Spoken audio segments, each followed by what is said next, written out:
Primeiramente, boa noite a todos. Eu sou o Luiz Fernando e sejam bem-vindos ao nosso workshop de 3 dias intensivos de Java. Eu vi que tinha gente perguntando aí no chat se precisava ter experiência com Java. Vai ser um evento tranquilo, não precisa se preocupar. Então, para quem não conhece a EBAC é a Escola Britânica de Artes Criativas e Tecnologia. Nós atuamos com cursos de graduação, inicialização e especialização nos formatos presencial, online e híbrido. E um dos nossos focos é justamente fazer com que os nossos alunos tenham não só acesso a um curso de qualidade, mas também toda uma assessoria para vocês ingressarem no mercado de trabalho da melhor forma possível. Quem aqui tem vontade de entrar em uma profissão em que vocês vão receber, em média, de 6 a 9 mil reais, variando da região? Se vocês têm vontade de ingressar numa carreira trabalhando com isso, vocês vão gostar do nosso curso de back-end em Java. O nosso principal diferencial do EBAC é que nós não apenas oferecemos nossos cursos, mas a possibilidade dos nossos alunos ingressarem na carreira no mercado de trabalho e conseguir a carreira de sucesso que vocês sempre sonharam. Justamente por conta disso, os nossos professores não apenas são instrutores, eles também são profissionais que atuam há bastante tempo na área. Por exemplo, no nosso curso de back-end em Java, nós temos o Rodrigo Pires. Ele é engenheiro de software especialista em desenvolvimento Java. Além de tudo isso, todo mundo que faz a matrícula nos cursos EBAC recebe de cortesia 1 mês gratuito no curso da IF English Live. A IF English Live, ela oferece cursos de nivelamento, até 16 níveis diferentes de inglês, além de ter o certificado que é reconhecido internacionalmente.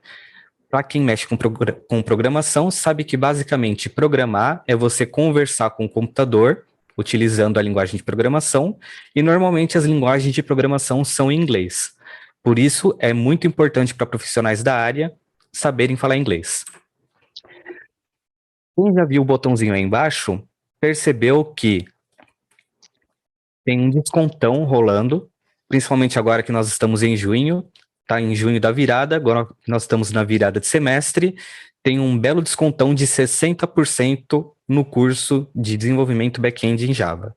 Então, se vocês quiserem conferir, clica no botãozinho que está aqui na página de EBAC, um pouquinho lá mais para baixo, vocês vão perceber que está lá ao vivo, primeiro dia Descomplicando, vai estar lá desconto de 60% no curso back-end em Java. Beleza, gente? Vamos para o que interessa. Como que funciona o nosso workshop? Hoje, no nosso primeiro dia, a gente vai ter uma introdução, vocês vão ver quais são alguns conceitos simples da linguagem Java. Nós vamos passar alguns conceitos leves de programação orientada a objetos.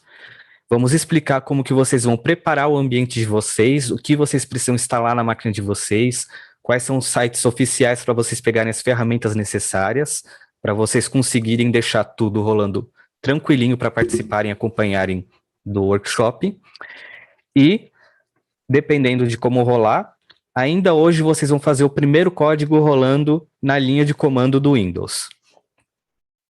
Vi que já tem gente criando aí grupo no Telegram, legal, a gente vai dar uma conferidinha aí depois, ajudar o compartilhamento das informações. Maravilha.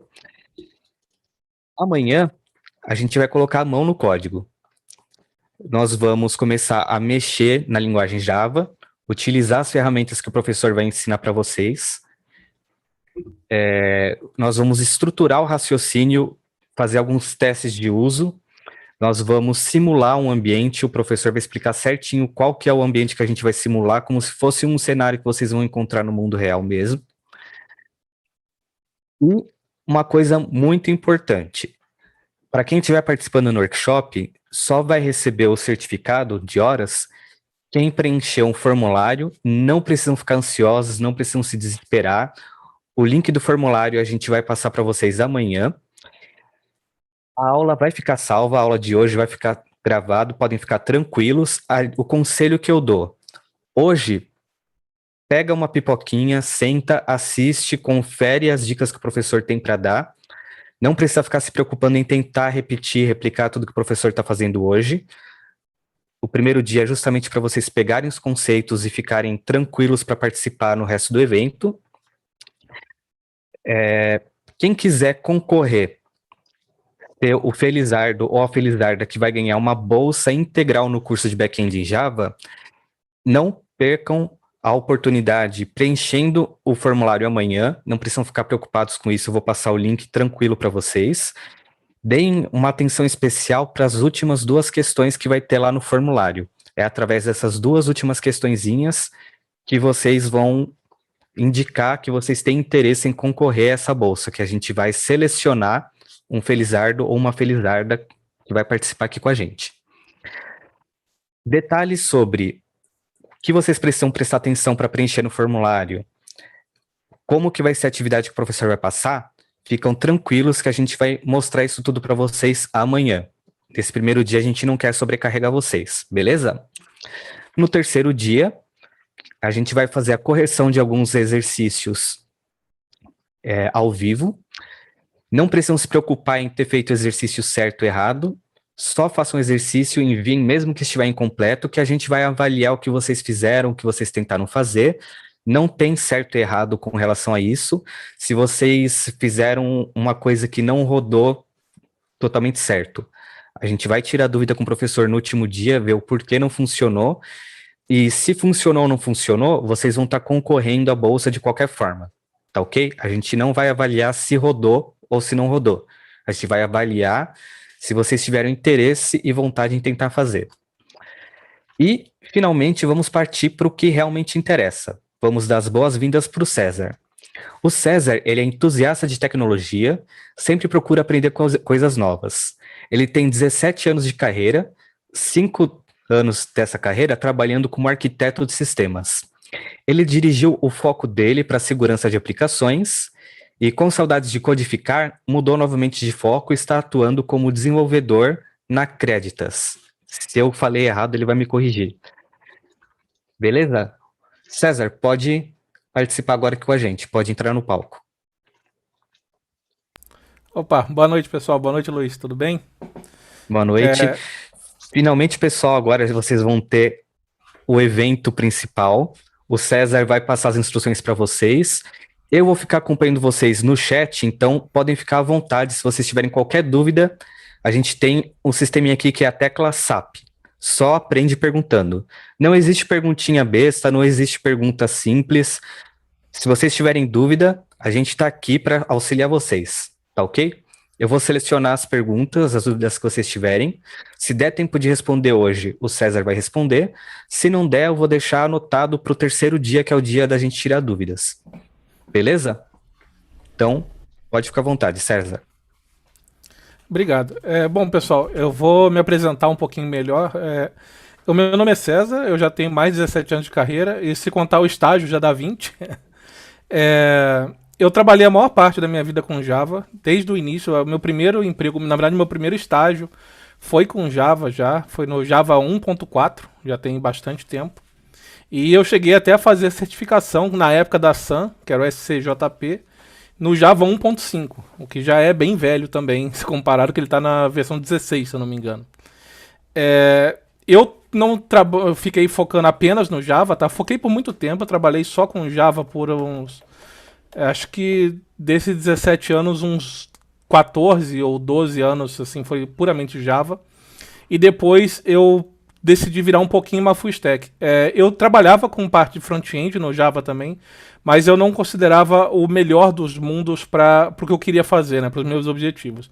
Então eu me esforcei para poder ficar mais full stack, mas eu conheço outras linguagens hoje. Eu já trabalhei com Node, Python, Golang. No passado eu trabalhei com C também.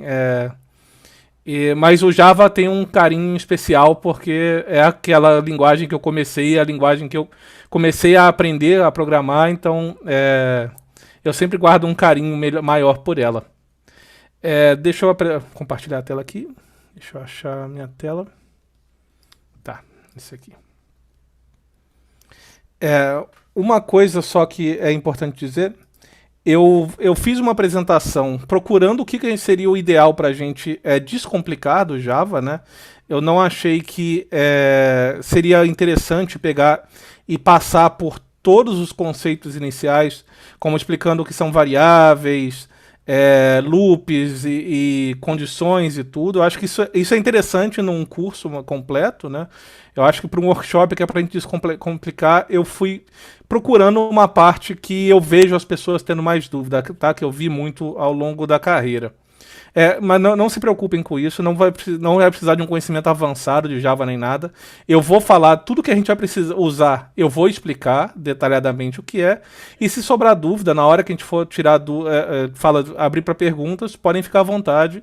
É o que o Luiz falou, não tem pergunta ruim, é só mandar e eu volto na apresentação. Eu estou aqui com o código aberto para poder fazer live coding se precisar, tá? Então podem ficar à vontade. Falando de live coding, eu não planejei fazer live coding hoje.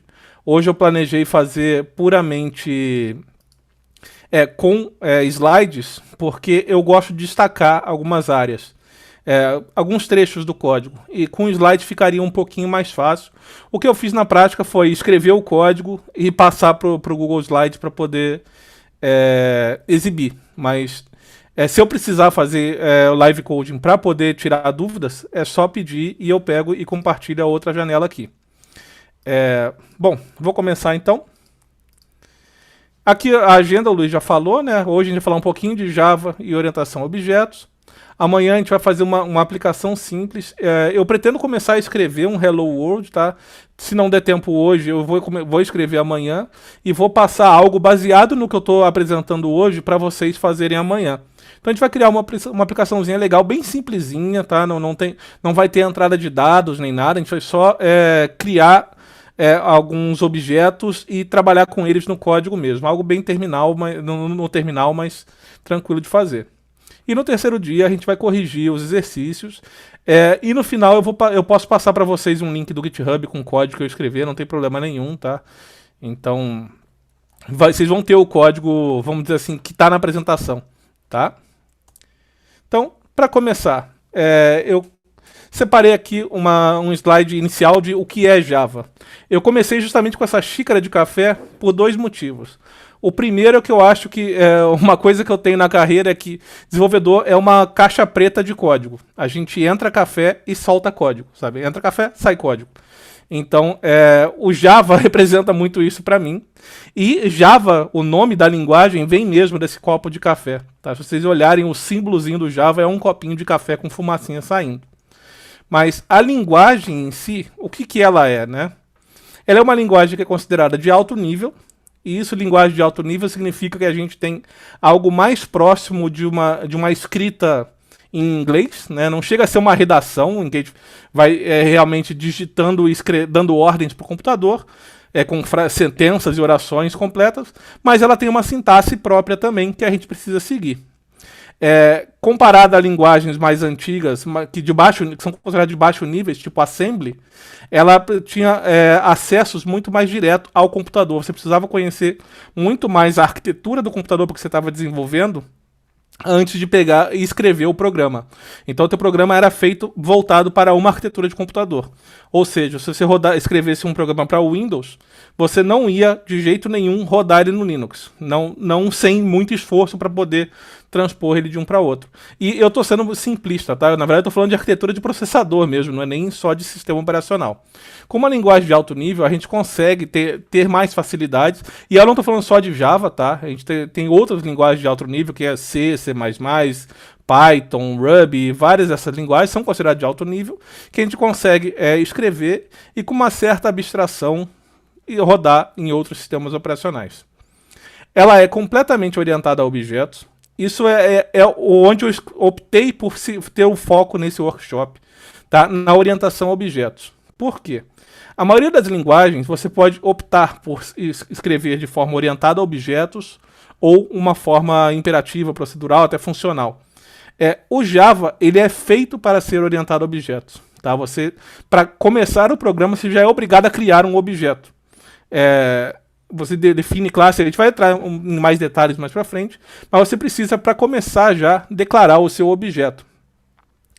Então, eu preferi focar nessa orientação a objetos, porque eu acho que essa é a parte que aparece um pouquinho mais de dúvidas. Ela é uma linguagem interpretada pela JVM. Eu vou falar um pouquinho da JVM mais para frente e também desse interpretação de código, do que ela interpreta a linguagem, tá? E ela foi criada por James Gosling, que, se eu não me engano, ele é conhecido como Dr. Java na antiga Sun Microsystems. Ela foi lançada em 1995 e tem uma sintaxe que não sei se foi baseada ou se ela é parecida, mas ela é muito semelhante a de C e C++, tá? Mais com C do que C++, porque a parte toda que lida com objetos, no C++ é um pouquinho, a sintaxe é um pouquinho diferente. Agora, se a gente pegar estruturas básicas da linguagem, como loops, condições, declaração de variável, é bem parecido com C.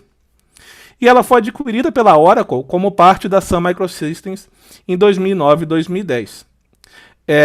Para quem não conhece a Oracle e a Sun Microsystems, ela é a empresa que lida com os computadores da SHIELD nos Vingadores. Eu não sei se viram no filme, o primeiro Vingadores aparecia esse merchan deles aí.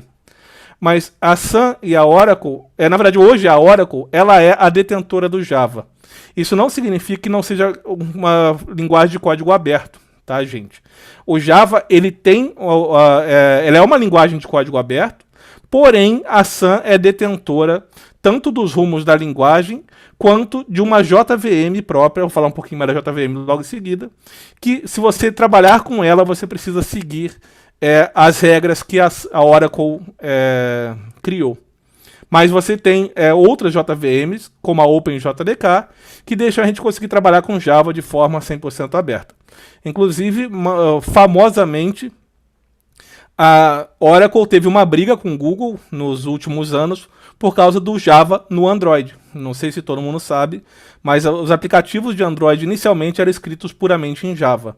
Por causa dessa briga da Oracle com o Google, eu acho até que o Google ganhou essa briga, não tenho certeza, mas a Google incentivou, né, o uso do Kotlin. O Kotlin é adotado no Android por causa dessa rixa com Java. E o Kotlin, ele trabalha muito junto do Java, tá? Você consegue usar código escrito em uma linguagem na outra sem muito esforço. Só que aí é outro assunto. E quais eram os objetivos da linguagem Java? Isso a gente está falando de uma linguagem que é muito recente, tá, gente? A maioria das linguagens foi criada lá nos anos 70, 80. O Java ela vem dos anos 90, em 95. Né? Só que se vocês pararem para pensar, esses objetivos aqui, eles continuam sendo algo válido hoje em dia. Tá? A fonte está aqui embaixo, isso aqui é um link da própria Oracle, que é da introdução para o Java, né? Mas os objetivos seriam simples, orientado a objeto e familiar, ou seja, algo que você conseguisse ler e ter uma tranquilidade de trabalhar e ler de novo o seu código 3 meses depois e entender o que está acontecendo. Robusta e segura, com uma arquitetura neutra e portável. Isso aqui é importante. Naquela época não se existia o conceito de microserviços como a gente tem hoje. Naquela época a gente rodava em servidores gigantes, em mainframes e tudo mais, mas ainda assim já era um desejo que você cada vez mais diminuísse, fosse agnóstico de arquitetura. Ou seja, o Java consegue se adaptar e rodar em arquiteturas diferentes. Então você não tem essa necessidade de trabalhar só de uma certa forma. E também está falando de arquitetura de sistema operacional, de CPU. Você não precisa trabalhar com uma arquitetura específica de processador. Você pode trabalhar com vários diferentes, e a gente vai ver um pouquinho disso daqui a pouco. Ela tem que ser de alta performance e ela tem que ser interpretada, threaded e dinâmica. Por que esse threaded que eu deixei em inglês mesmo? Porque eu acho bem ruim pegar e traduzir esse conceito. É um conceito mais avançado, tá? Mas apenas uma curiosidade, ele seria uma linha de execução, vamos dizer assim. Seria de executar códigos em paralelos. Não precisa se preocupar com isso, não é nada que a gente vai usar no curso aqui, né, no workshop, não é nada... É uma técnica mais avançada, sim, mas que hoje em dia a gente até escreve pouco, tá? Já tem bibliotecas que lidam com isso pra gente. Então, para começar, eu falei da linguagem interpretada. A primeira coisa que eu queria descomplicar era essa diferença. Qual é a diferença entre a linguagem compilada para a linguagem interpretada? Por linguagem compilada, vocês podem imaginar um aplicativo que vocês rodam no Windows. Se vocês repararem, ele tem um arquivo com extensão exe, de executável. Esse arquivo, normalmente, ele foi compilado por alguém. Vamos dizer que você escreveu um código na linguagem C, que é uma linguagem compilada. Eu terminei de escrever meu código, eu vou fazer uma compilação, que é pegar aquele código-fonte e transformar ele em arquivos binários, em bytecode, né, em linguagem de máquina, para que o computador entenda. E eu faço isso especificamente para cada arquitetura que eu estiver trabalhando. Para cada arquitetura, eu quero dizer arquitetura de CPU e sistema operacional. Ou seja, eu compilo ele para o Windows e ele vai rodar apenas no Windows. Se eu quiser compilar ele para o Linux, tudo bem. Eu vou ter que pegar esse meu código, levar até um computador que esteja com o Linux instalado e vou compilá-lo lá para que ele possa rodar no Linux. A ideia da linguagem interpretada não, é que ela possa rodar da mesma forma em qualquer sistema operacional, que seria um daqueles objetivos que o Java tinha, né, de ser uma linguagem interpretada. Eu sei que o que eu estou falando agora não descomplicou muito, mas eu acho que esse exemplozinho que eu vou mostrar agora vai ajudar. Eu peguei num artigo que chama Interpreted vs Compiler Language, What's the Difference? Eu vou deixar o link também junto do código depois, se quiserem ler. É um artigo em inglês, mas eu peguei a ideia dele para poder mostrar para vocês aqui. Então, para começar, vamos imaginar que a gente tem uma receita de bolo, tá? É uma receita em português, como a gente tem aqui na nossa casa. Então, a gente olhando para a nossa receita, tem lá receita de bolo instantâneo, ingredientes para 4 pessoas, e tem lá 100 gramas de chocolate preto, 50 gramas de manteiga, 60 gramas de farinha, 40 gramas de açúcar. Nada de outro mundo, né? A gente vai passar essa receita para um chefe de cozinha, o nosso cozinheiro. Como ele fala português, ele entende português, ele consegue ler a receita, executar cada passo da receita, né, que seja preparar a massa, colocar no forno e tudo mais, e fazer o bolo. A gente pode entender que a receita é um aplicativo escrito numa linguagem compilada. O chefe seria o sistema operacional. Ele é capaz de executar esse aplicativo. Então você tem a receita que foi escrita para chefes que falam português, que poderia ser um aplicativo no Windows, né? Então a receita foi escrita para chefes que falam português. Ele consegue ler essa receita, interpretar cada passo e executar. A saída vai ser um bolo. Beleza? Se eu estiver indo muito rápido também, podem falar com o Luiz aí, que ele me avisa para desacelerar, tá? E eu volto também, caso tenha necessidade. Então, a gente vai ter essa saída. O chefe lê a receita, o chefe executa os passos da receita, temos um bolo de chocolate. Mas se essa mesma receita tiver em francês, tá? Vamos imaginar que o chefe não sabe a receita, ele pegou no livro e estava em francês. Então, você tem lá a receita de bolo expresso, né? Bolo rápido, ingredientes para 4 pessoas, mas são os mesmos ingredientes, só que estão escritos em francês. O nosso chefe não faz a menor ideia como falar francês. Eu também não sei, tá? Então não seria só o chefe. Ele não sabe ler francês. Ele não consegue entender o que está escrito aqui. Como ele não fala francês, ele não consegue entender a receita, mas ele não é um cara bobo. Ele chama um amigo para traduzir cada passo da receita enquanto ele cozinha. Então esse amigo dele, que não sabe executar, não sabe fazer os passos, ele não é um bom chefe, mas ele é um tradutor. Ele está lendo cada linha da nossa receita e dizendo para o chefe em português. Olha só, aqui você vai ter 100 gramas de açúcar, tá? Açúcar é açúcar. Então o chefe vai pegar e vai seguir cada uma daqueles passos e ter o bolo de saída. Nesse caso, a nossa receita, então, é um aplicativo escrito numa linguagem interpretada, como o próprio Java. O chefe continua sendo o sistema operacional, quem vai executar cada passo. A diferença na linguagem interpretada é que aparece um novo participante na nossa cozinha, que é o interpretador. Ele traduz a receita para o chefe executar. Tá? Então a gente tem aqui a nossa receita em francês, o interpretador lendo cada passo da receita, falando para o chefe cada um dos passos numa linguagem que o chefe entende, e o chefe vai fazer com que o mesmo bolo seja entregue para nós. Tá? Então é a diferença de linguagem compilada para interpretada. Lógico que eu estou sendo muito simplório, tá? Estou simplificando as diferenças, mas num todo, num geral, é isso que a gente está trabalhando. Então isso significa que linguagem compilada é melhor? Melhor não, é apenas diferente. tá? Existem várias vantagens em você ter uma linguagem interpretada. A principal delas, na minha opinião, é o lema do Java quando ele foi escrito. Write once, run anywhere. O que isso significa?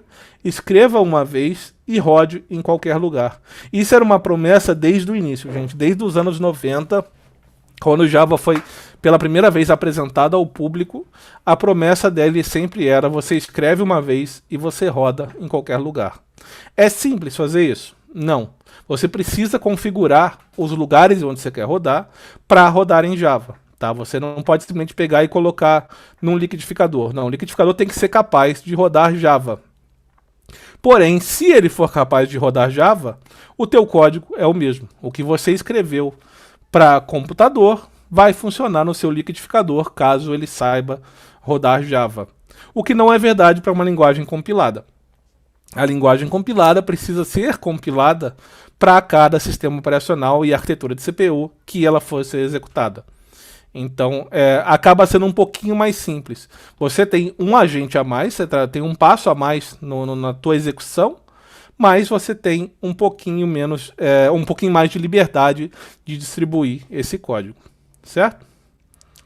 Bom, seguindo. Agora eu vou falar um pouquinho de sopa de letrinhas. A gente, quando trabalha com Java, a gente tem assim, um absurdo de sopa de letrinhas, de bibliotecas e nomes diferentes. Eu peguei aqueles que são mais vistos e coloquei aqui para explicar um pouquinho, que são JDK, JRE e JVM. Tá? O que são esses caras? JDK significa Java Development Kit. É um kit de desenvolvimento do Java. Ele é composto de ferramentas e bibliotecas de apoio que são instaladas no computador do desenvolvedor para auxiliar na escritura do aplicativo. Gente, a palavra-chave aqui é desenvolvedor. A JDK ela é instalada no seu computador. Tá? E você não é obrigado a instalar, mas facilita muito o seu desenvolvimento ter a JDK instalada. Porque você, quando for pegar e procurar erros no seu código, você vai usar a JDK para te ajudar a interpretar o que está acontecendo. Ela vai pegar e deixar você ler o código da JVM, que eu vou explicar daqui a pouco, exatamente como você estaria lendo o seu próprio código. Então isso facilita muito. Você consegue pegar de uma forma um pouquinho mais sucinta, saber onde estão as coisas. É importante instalar, tá, gente? Para desenvolvimento. Só que para rodar na máquina do usuário, ou seja, a pessoa que vai executar o seu aplicativo, você não precisa instalar a JDK. A JDK ela é grande, tá? Você tem, acho que o download são 200 MB, mas quando ela é instalada ela expande um pouco. E ela é pesada também. Ela tem muita coisa lá que é inútil para um usuário final. Tá? Pro usuário que vai executar o aplicativo, basta a JRE. A JRE ela é a Java Runtime Environment. O que é isso? Ambiente de execução Java. Isso aí é tanto a JVM, que eu vou falar daqui a pouco, como algumas bibliotecas que o Java usa, que são instaladas no computador do usuário e deixam aquele computador pronto para executar aplicativos Java. Tá? Você não precisa instalar uma JRE por aplicativo, não. Você tendo uma JRE no computador do usuário, todos os aplicativos Java podem ser executados lá. Todos os aplicativos Java, lógico, que são escritos naquela versão da JRE, tá? Se você pegar um aplicativo, uma JRE antiga e tentar rodar um aplicativo que foi escrito na JRE mais nova, ele acaba não funcionando. Mas normalmente o Java se auto-atualiza, então ele acaba estando com a JRE mais recente. E é muito comum que ele venha instalado, se eu não me engano no Mac ele vem instalado, no Linux também algumas distribuições também vêm, no Windows eu já não tenho certeza, mas é muito fácil de instalar, eu vou mostrar daqui a pouco como seria. Por último, a gente tem a JVM, que é o mais importante de todos aqui. Isso aqui é Java Virtual Machine, máquina virtual Java. Ela é equivalente ao amigo tradutor do chefe, aquele carinha que estava lendo a receita, interpretando a receita e falando para o sistema operacional, que era o nosso chefe, o que ele tinha que executar para poder fazer com que saísse o bolo. Tá? Ela é instalada como parte da JRE, E é ela que está rodando. Ela seria o aplicativo compilado que está sendo executado pelo sistema operacional e ele, assim, é que está interpretando o nosso código e executando por ele. Beleza? Tá legal. Seguindo. Então, eu separei aqui algo simples, que é só para mostrar para vocês, vai ser uma coisa bem rápida, como seria para instalar esses três caras. Nós não vamos nos preocupar em instalar só a JRE ou a JVM. A JVM não precisa instalar, instala sempre a JRE, porque a gente está falando aqui de desenvolvimento, certo? Para descomplicar o desenvolvimento. Então, o que a gente tem que procurar para poder fazer a instalação é a JDK. Lembrando que JDK é Java Development Toolkit. Quando vocês forem procurar, o jeito mais fácil, basta botar no Google Oracle JDK, essa sigla, Oracle espaço JDK, ele vai te aparecer a página certa, que vai estar escrito Java SE Download. O SE é uma sigla que é pouco usada hoje, tá? Mas ela era no passado, ela se chamava, na verdade ela ainda significa Java Standard Edition. Tá? Porque existem outras versões Java que são mais voltadas para a web, mas a Standard Edition era o Java mesmo, que era para escrever aplicativos. Tá? Então basta colocar Oracle JDK no Google, que vocês vão cair nessa página aqui. Pode ver que está Java SE Downloads, que é o Standard Edition, né? E aqui a versão que eu tirei esse print é da versão mais recente, tá? A SE 16. Eu optei alguns slides aqui, porque eu achei que não seria pertinente exibir, mas eu vou falar sobre eles. Essa versão, hoje em dia, ela precisa de licenciamento. Tá? Então, quando vocês clicarem em JDK Download, ele vai sim perguntar: você não pode usar para fins comerciais, isso aqui essa versão precisa é apenas para desenvolvimento. Se você quiser usar para fins comerciais, precisa contatar o sistema, o time de pagamentos. Eu não estou falando exatamente o que está escrito lá, porque eu não sei de cabeça, mas a ideia é basicamente essa, tá? Mas nada de pânico. Você tem JREs abertas que podem ser usadas para poder rodar o teu aplicativo. Eu só coloquei a da Oracle porque a Oracle é, vamos dizer assim, a dona do Java. Então eu achei que seria melhor mostrar para vocês a Oracle, porque é mais simples. Mas existem JDKs e JREs abertas que vocês podem usar, como a OpenJDK. Se vocês olharem aqui embaixo, deixa eu ver se eu consigo anotar aqui no slide. Se vocês olharem aqui embaixo, você tem aqui a indicação de onde baixar o OpenJDK. Vocês podem simplesmente clicar nesse link aqui e vão pegar essa JDK gratuita, que vai ser mais útil para vocês do que assim, como de uma forma comercial, do que a JDK padrão da Oracle. Porém, para estudos, eu não vejo problema nenhum, pelo menos até onde eu sei, tá? Eu posso estar enganado, mas até onde eu sei, não tem problema em usar a JDK da Oracle em si. Eu estou usando ela aqui. Depois vocês baixarem o arquivo, é um arquivo executável do Windows mesmo, ele simplesmente vai rodar aqui o ISA de instalação. Não é nada demais isso aqui, é apenas next, next, next, ele vai instalar o Java no teu aplicativo. Tendo ele, vocês vão estar prontos para escrever o código. Tá? Eu não vou mostrar hoje como escrever o código, como rodar o código, onde escrever o código e como executar, mas eu posso mostrar isso amanhã. Uma dica para quem quer saber se já tem o Java instalado é abrir aquele prompt de comando do Windows, para quem estiver no Windows, ou terminal para quem está no Mac ou no Linux, e escrever o comandinho que chama Java, Java mesmo, tudo minúsculo, espaço, traço, version, de versão em inglês. Seria, deixa eu ver se eu consigo escrever aqui, peraí. Estou escrevendo com o mouse, não, dá para escrever com texto aqui, pronto. Seria aqui Java-version. Vou botar em vermelho para destacar. Vocês colocando isso aqui no prompt de comando, ele vai exibir aqui um número de versão. Por exemplo, o meu exibiria esse 16.0.1 aqui. Opa, apertei o botão errado. Voltando aqui. O meu exibiria esse número aqui quando eu rodar esse comandinho aqui. Tá bom, gente? Não é nada complicado. Desculpa, menos version, tá, gente? Eu escrevi errado, faltou um. Acho que eu não consigo apagar aqui, peraí. Tá, agora sim. Java menos version, isso. São dois tracinhos. Ele acabou transformando isso num traço grande aqui, mas é traço version, tá? Se tiver usando o instalador, ele vai sim instalar variáveis de ambiente, o pessoal perguntou aqui, né? Ele vai deixar tudo configurado. O instalador acaba sendo mais fácil de usar. Eu costumo usá-lo porque ele já deixa configurado. Tá? Se não tiver configurado, se mesmo assim ele não conseguir configurar, é que pode ter mais de uma versão do Java instalada no sistema operacional. Aí dá um pouquinho mais de trabalho, mas de qualquer jeito eu vou mostrar para vocês um jeito de executar amanhã, tá? Eu vou mostrar para vocês um jeito de executar código Java no navegador, no Chrome. Não é o ideal, tá? Não dá para vocês desenvolverem um aplicativo completo nele, mas para poder brincar, exibir algum código, entender o Java, é mais fácil do que instalar a JDK, tá bom? Mas normalmente o instalador já deixa tudo certinho para vocês trabalharem. Beleza? Eu vou mostrar amanhã também o que a gente chama de IDE. Eu não coloquei hoje porque eu achei que não era tempo, mas é IDE. Isso aqui é Integrated Development Environment, ou seja, em português, Ambiente de Desenvolvimento Integrado. Com a IDE, a gente consegue ter mais facilidade para trabalhar com Java.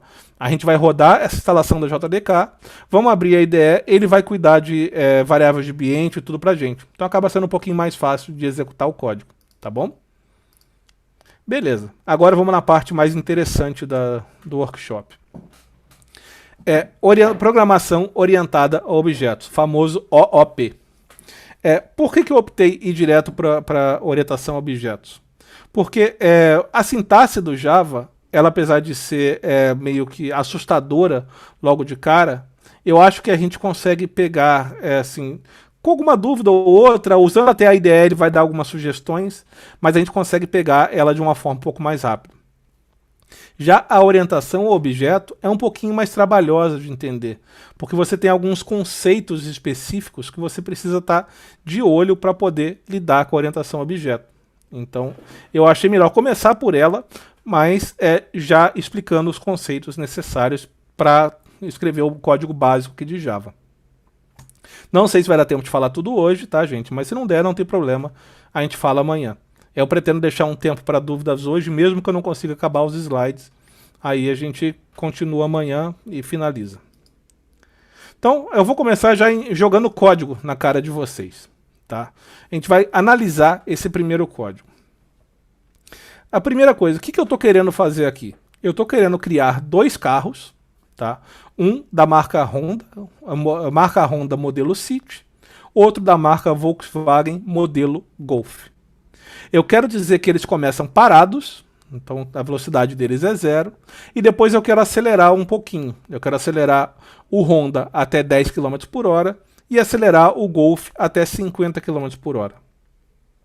Depois eu vou fazer uma validação para poder saber se o carro 1 está mais rápido do que o carro 2. O que, lógico, como é um exemplo fácil, a gente sabe que não está. Né? Eu coloquei o carro 1 a 10 km por hora, o carro 2 a 50 km por hora.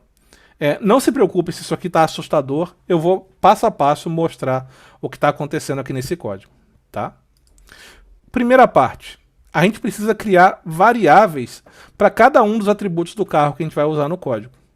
A sintaxe do Java para criar variável é essa aqui. Eu declaro um tipo de dados, que eu vou... eu não entrei em detalhes aqui, mas eu vou falar um pouquinho amanhã. Tá? Tipo de dados são o que contém naquela variável.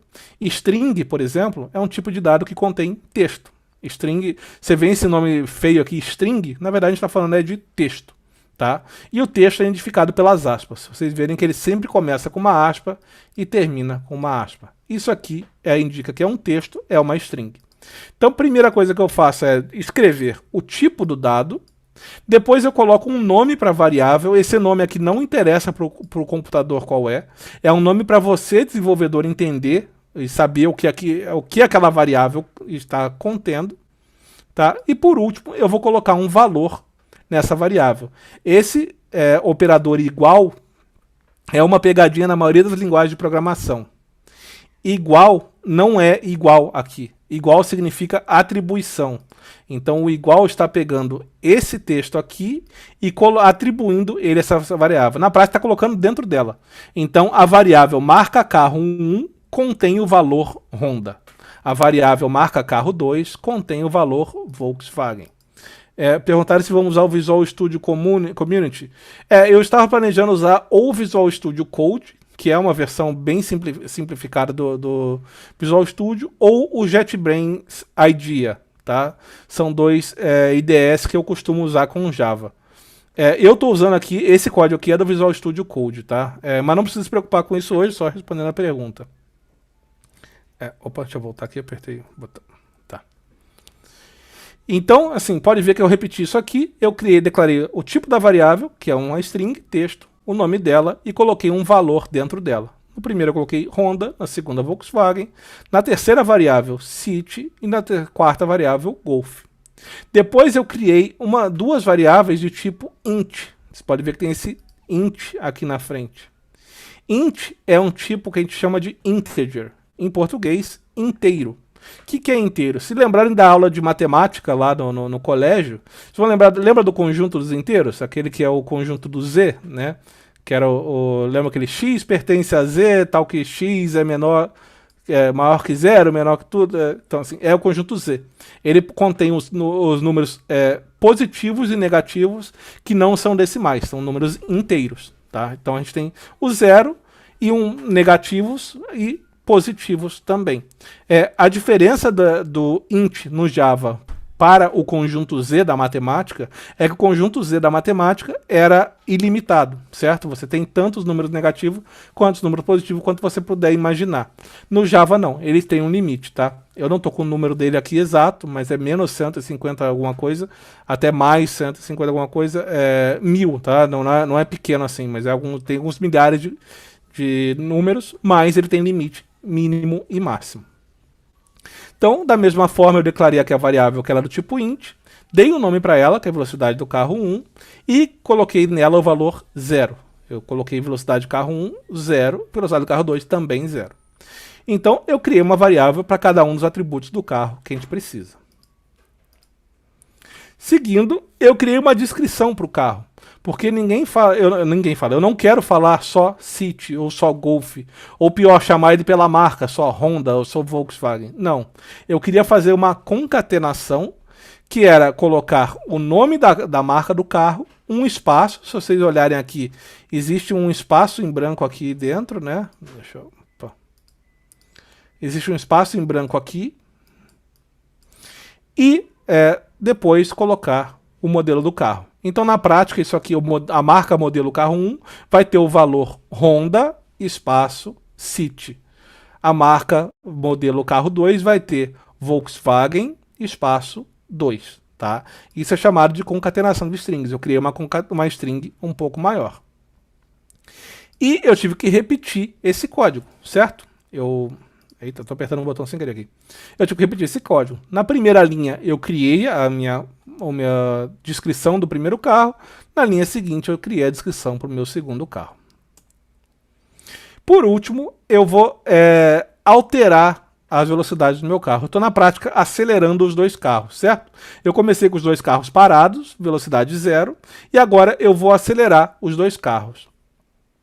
Com a velocidade de carro 1, eu estou fazendo uma substituição, ou seja, eu estou usando a própria velocidade, a variável que contém a velocidade dele, que é essa aqui, e somando o valor 10. Quando eu peguei e iniciei ela nessa linha aqui de cima, se vocês lembrarem, eu defini que ela tem o valor 0, certo?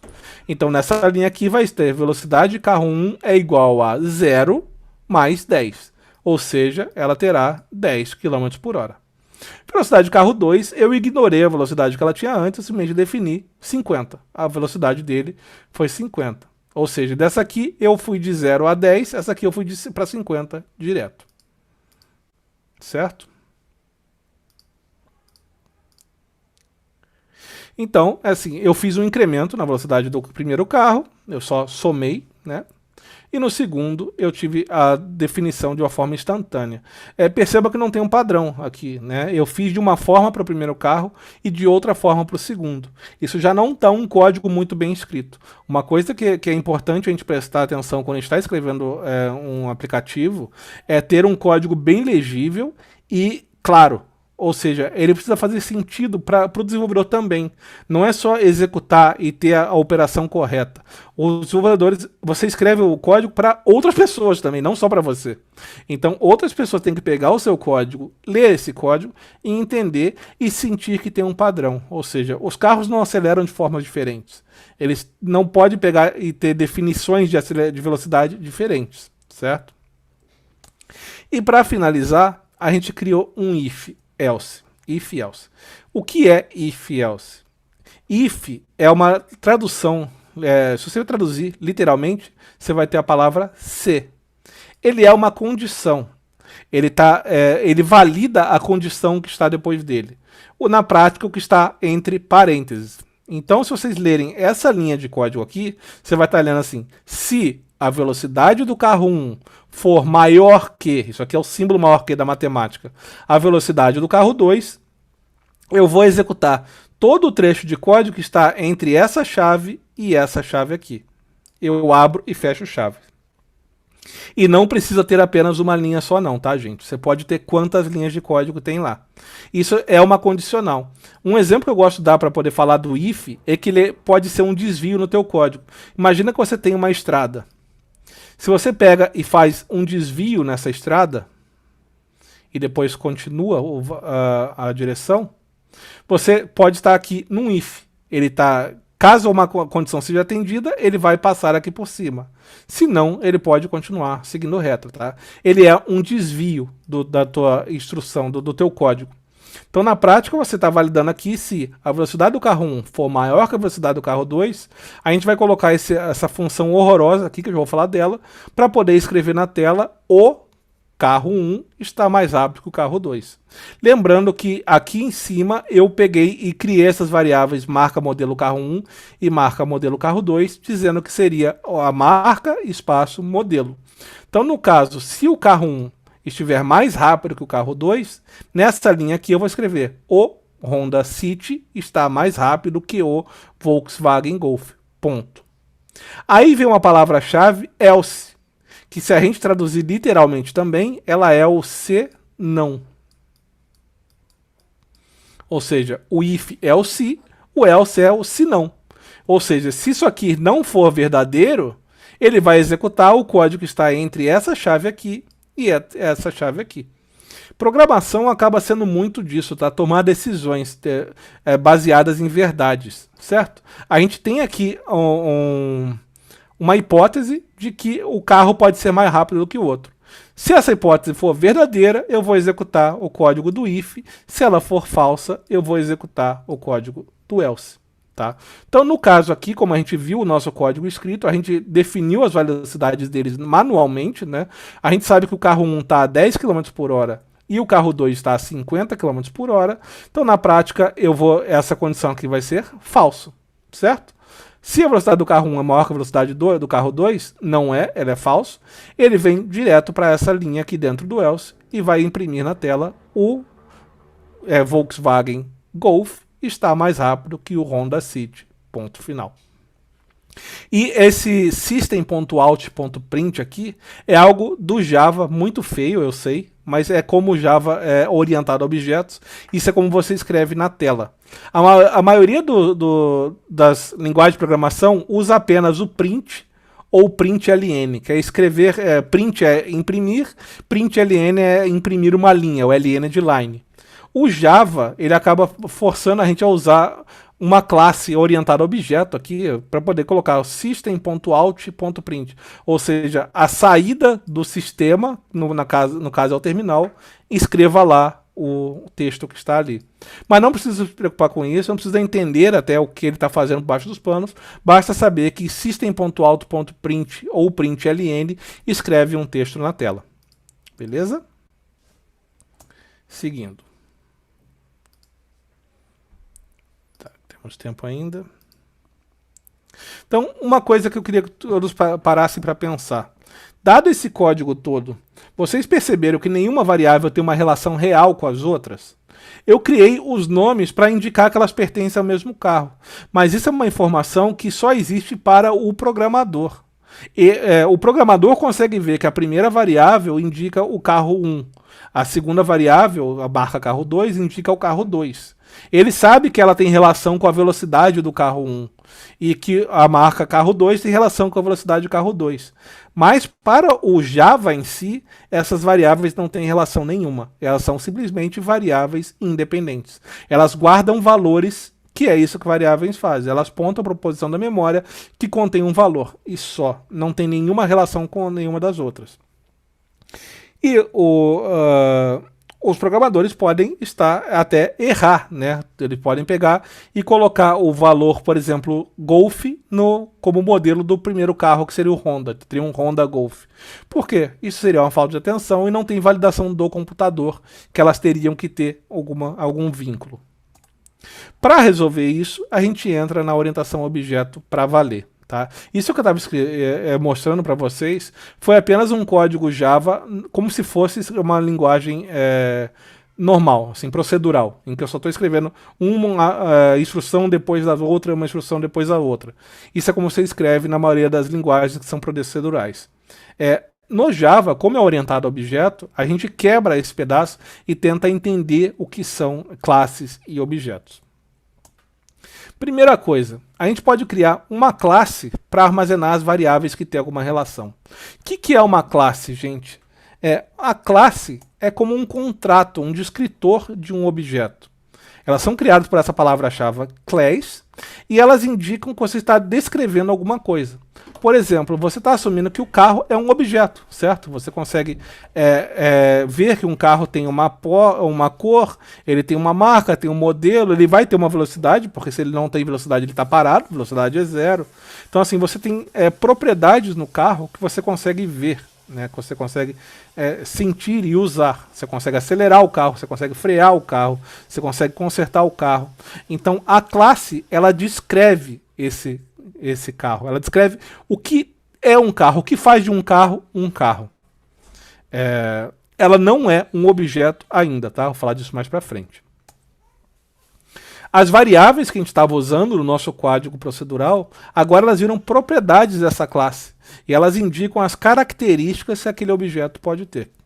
Ou seja, um carro precisa ter uma marca, precisa ter um modelo e precisa ter uma velocidade. É lógico que o carro pode ter muitas outras propriedades, coisas muito diferentes e variadas, mas para o nosso exemplo aqui eu foquei nessas três aqui. Tá? Mas eu descrevo dentro da classe carro quais são as propriedades dele. Isso aqui vocês podem entender como se estivesse realmente descrevendo, tá? Numa redação. Imagina que você está ensinando para uma criança. O que é um carro, meu filho? Um carro é um veículo que tem uma marca, um modelo e ele pode ter uma velocidade. É isso que você está dizendo aqui pro computador. Você está dizendo para o Java que o carro é um objeto que tenha essas três propriedades. Tá?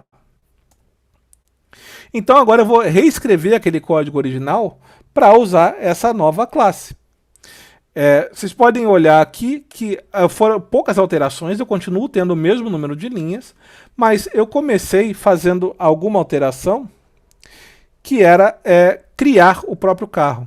Se vocês olharem, eu coloquei 2 linhas novas no final, tá? O mesmo número depois. Que são essas linhas carro recebe new carro. Por que tem essa instrução aqui?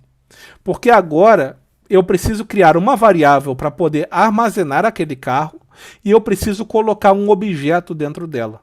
Vocês lembram como daqui a um pouquinho atrás, nos primeiros slides, eu criei variáveis e coloquei um valor dentro dela? Um texto ou um número? Agora eu vou colocar um objeto. Esse é feito com esse operador new.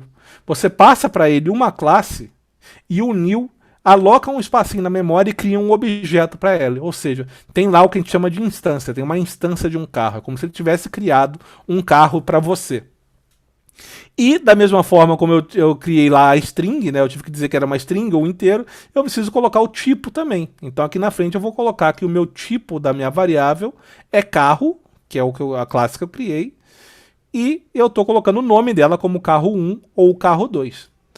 O que vem depois é o operador de atribuição, exatamente como estava antes. A única diferença é o new e os parênteses, tá? Porque eu preciso dos parênteses para poder construir aquele objeto. Eu vou falar do parênteses um pouquinho mais para frente. Beleza? Show. Então agora a gente já consegue perceber algum avanço. Porque as nossas variáveis, elas estão relativas a um carro específico. Vocês podem olhar aqui, ó, que eu criei o meu carro 1, aqui em cima. E aqui embaixo eu defini que a marca dele é Honda. O modelo dele é City. A velocidade dele é 0. Ou seja, essas variáveis têm uma relação. Elas estão unidas pelo aquele objeto. Aquele objeto carro que está presente na variável carro 1, ele tem a marca Honda, o modelo City e velocidade 0. Beleza? Eita. Porém, a velocidade continua diferente. Em cada carro eu estou fazendo a mesma coisa. Eu estou definindo a velocidade como 0 primeiro aqui e estou colocando o valor dela como estava antes. Eu só mudei dizendo que ele é uma propriedade. E você tem que ver essa sintaxe também, que eu estou colocando aqui o nome da variável e tem esse pontozinho aqui, é porque eu estou dizendo que eu estou alterando uma propriedade daquele objeto. Tá? Então eu estou pegando o meu objeto carro 1, lembra que ele tem 3 propriedades? Marca, modelo e velocidade. Quando eu boto ponto marca, eu estou acessando diretamente a propriedade marca. No caso, eu estou fazendo atribuição para ela da variável, do valor Honda. Tá? E aqui da mesma forma, com a velocidade, eu continuo atribuindo ela somando 10 ao valor atual da velocidade para o carro 1 e só definindo como 50 no carro 2. Seguindo.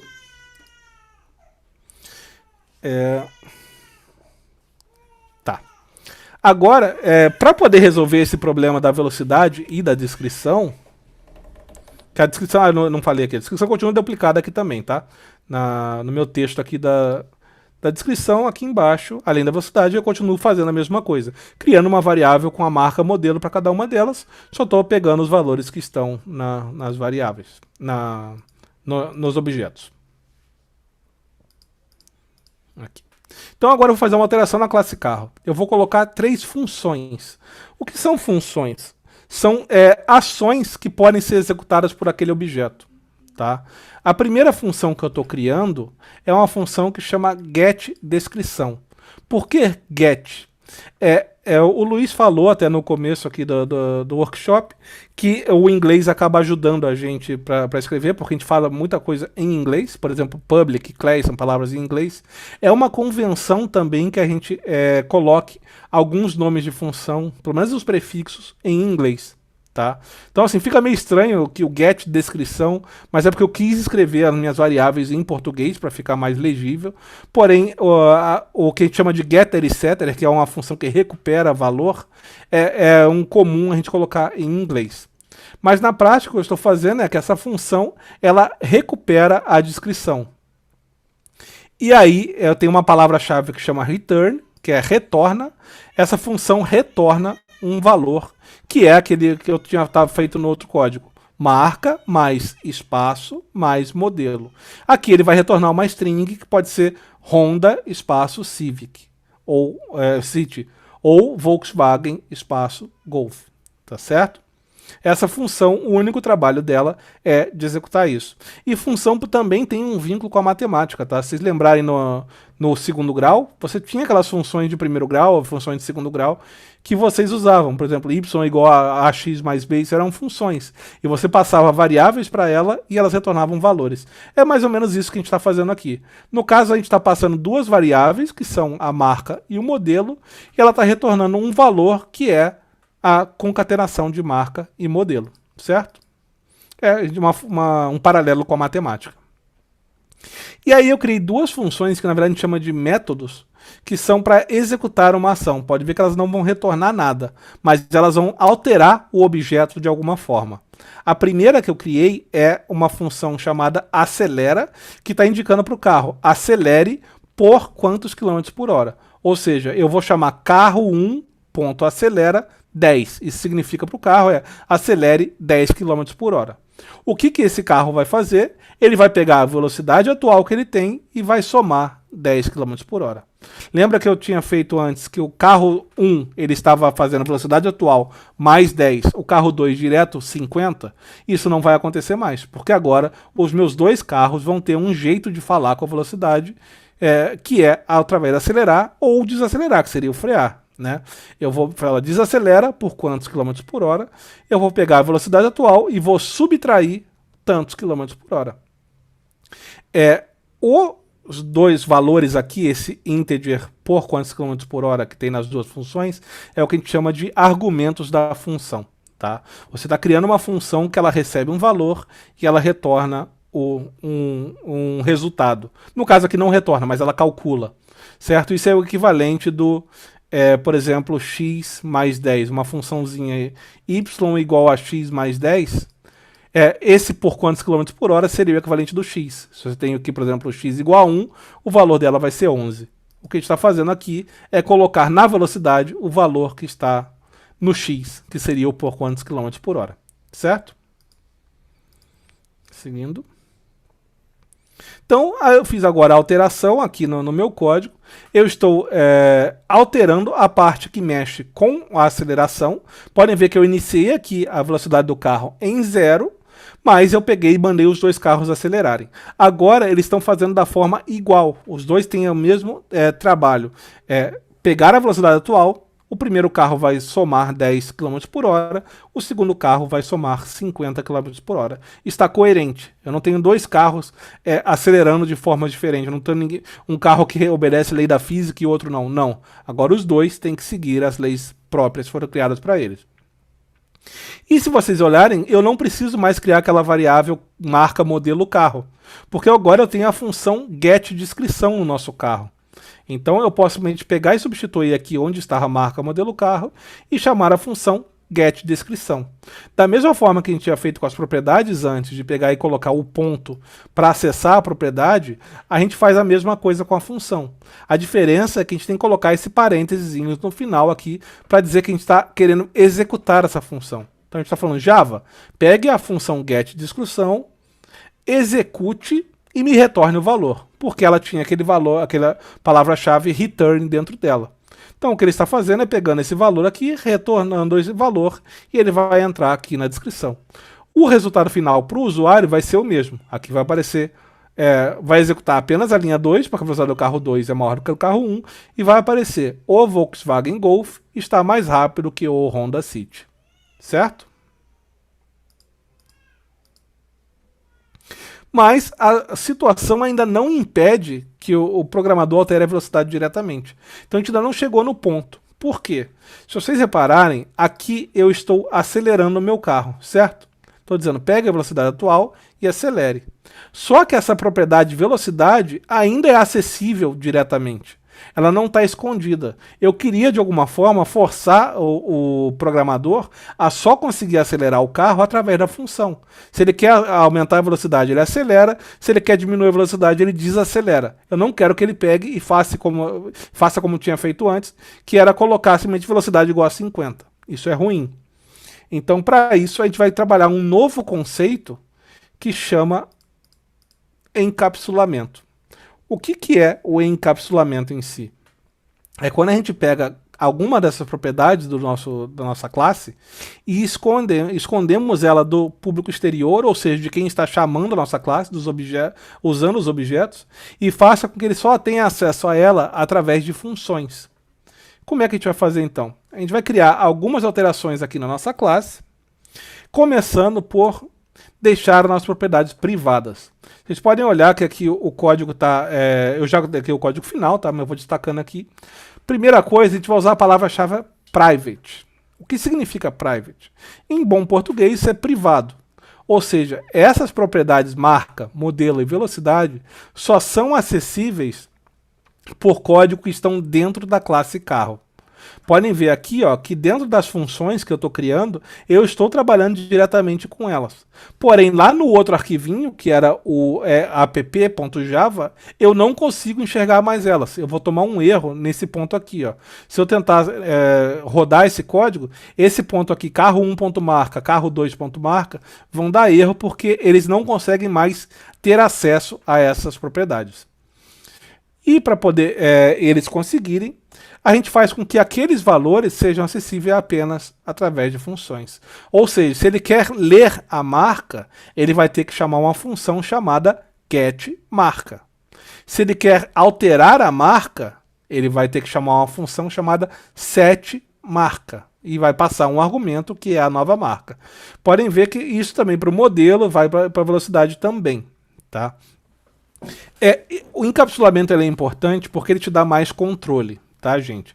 Se você quisesse, por exemplo, alterar toda a marca para ser, por exemplo, toda maiúscula, se você estivesse deixando os usuários acessarem as propriedades diretamente, como eu tinha feito no código anterior, você teria que procurar em todos os trechos de código que estão acessando a propriedade e colocar elas para maiúscula, chamar a função toUpperCase da string que transforma em maiúsculas. Isso poderia ser um trabalho horrível, né? Poderia ter, sei lá, 5.000 linhas de código para poder alterar. Agora, se você força o desenvolvedor a trabalhar com propriedades encapsuladas, você simplesmente chegaria aqui no return e falaria marca.toUpperCase. Ou seja, ele ia já obrigar a todo mundo que chamasse a função getMarca a receber o valor já em letras maiúsculas. Você consegue propagar a alteração para todo mundo, certo? Isso vale para modelo e velocidade também. Então agora a gente vai ter que alterar o nosso código original para lidar com essas propriedades encapsuladas. Podem ver que a gente alterou aqui, ó, no topo a gente já pegou e mexeu no setMarca, certo? A gente não está mais alterando o valor de marca, atribuindo diretamente. A gente está chamando o setMarca para o carro 1 e passando o valor Honda. O setMarca no carro 2, estamos passando o valor Volkswagen. Mesma coisa para o modelo. E aí, na velocidade, nós tivemos um problema. Se vocês olharem aqui, nosso código tem um erro. Porque a gente criou funções para acelerar e frear o carro. Mas a gente não pode definir a velocidade inicial. Nós tiramos o acesso ao set velocidade porque a gente não quer aquele cenário em que ele tem uma velocidade instantânea, certo? Que ele simplesmente vai para 50. Então a gente tirou essa propriedade de set velocidade. O que a gente faz? Esse aqui é o código completo. Pode ver que não existe set velocidade aqui. Apenas acelera e desacelera. Como é que a gente vai fazer então? A gente vai atribuir um valor inicial para a nossa velocidade. A gente está assumindo que todos os nossos carros vão começar parados, sempre. Nenhum deles começa andando, né? Quando você cria um carro, ele não está andando já automaticamente. Então a gente está definindo um valor inicial para ele. Essa definição, se vocês olharem aqui, é na hora da declaração da propriedade mesmo. Você vai ter a palavra-chave private, que é privada, é do encapsulamento. Integer, que é o tipo, né, é o que vem do int, que é inteiro. Velocidade, que é o nome da propriedade. E aí fazendo uma atribuição, igual a gente estava fazendo no código anterior, do valor 0. Ou seja, todos os carros vão começar com a velocidade 0. Então eu posso apagar daquele código original e ter só o acelera aqui. Ou seja, no momento que eu criei os carros nesse ponto aqui, eles já vão estar sendo criados com velocidade 0. Agora, um probleminha. E se por um acaso o desenvolvedor, sem querer, apagou a marca? Isso aqui, para quem não conhece Java, essa barra, é um comentário. Um comentário é um código que não faz sentido, não é interpretado pelo computador. Ou seja, o Java ignora tudo que está como um comentário. No caso aqui, se a gente sem querer colocou um barra na frente dessa linha, a gente está efetivamente apagando aquela instrução. Ela está visível para nós desenvolvedores, mas ela é ignorada pelo Java na hora da execução. Ou seja, nesse caso, o nosso carro não vai ter marca. O carro 1 não vai ter a marca Honda, certo? Então, a gente teria um problema. Porque nós definimos no nosso contrato que é obrigatório para todos os carros ter uma marca e um modelo. Não dá para ter um carro que não tenha um dos dois. Para poder resolver isso, a gente vai criar um construtor. O que é um construtor? É um código que você executa no momento que o objeto é criado. E com ele, você pode forçar o desenvolvedor a informar algumas propriedades obrigatórias. Ou seja, quando a gente declarou esse construtor público aqui, chamado carro, a gente está definindo propriedades que ele tem que passar. Ou seja, essas variáveis aqui em cima, os argumentos do nosso construtor, ele só vai conseguir criar um objeto do tipo carro se ele disser qual é a marca do carro e qual é o modelo do carro. Ou seja, não deixaria ele, por exemplo, criar um carro que não tenha marca. Então, o nosso código agora, ele no momento da criação do carro, ele vai ter aqui as duas propriedades, certo? Vai ter Agora eu vou dizer assim, eu estou criando o carro 1, ele vai receber um novo carro, que é da marca Honda, modelo City. Carro 2 vai receber um novo carro, que é da marca Volkswagen, modelo Golf. Certo? Pode ver que o nosso código já ficou bem mais limpo e organizado. Tá vendo como a gente tinha todas aquelas linhas de códigos lá que não tinham relações umas com as outras? E a gente deixou com pouquinhas linhas de código, certo? Tem, sei lá, umas 10 linhas no máximo aqui e fazendo a mesma tarefa, certo? Para o usuário final vai ter o mesmo efeito. Então agora que a gente chegou nesse ponto, eu vou começar a elaborar um pouquinho mais. A gente tem tempo ainda, Luiz? Temos, né? São 8h30, para deixar um tempinho para... Tá, acho que dá tempo de seguir. Beleza.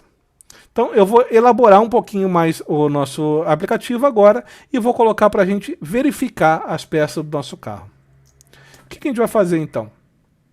Vamos pegar e indicar se certas peças desse carro precisam de reparo. Por exemplo, eu quero dizer que os pneus do carro estão bons e que as portas estão trancando. A primeira coisa que eu vou falar é que a gente está usando um tipo de dado novo aqui, que é chamado de Boolean. O que é Boolean? Essa palavra horrível. Na verdade, isso era um nome, tá? Isso veio de um cara chamado Boolean, que foi quem criou essa teoria. Mas ele é basicamente um tipo de dados que tem apenas dois valores: verdadeiro ou falso. Não tem outra possibilidade. Ou uma variável tipo booleana, ela é verdadeira, ela contém o verdadeiro, ou ela contém o falso. Isso é muito usado nos ifs. Quando a gente faz um if, o que ele está fazendo é avaliando o que tem de dados, o que tem de condição lá no if, e está retornando um booleano, se é true ou se é falso. Se for true, ele executa o que está no true. Se for falso, no if. Se for falso, ele executa o que está no else.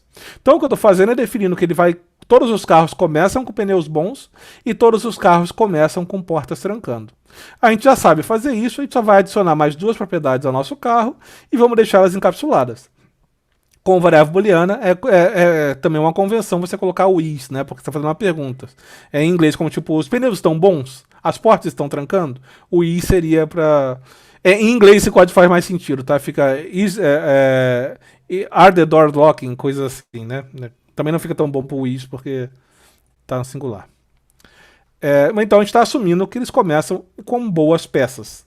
E temos aqui encapsulamento para poder recuperar o valor e definir o valor.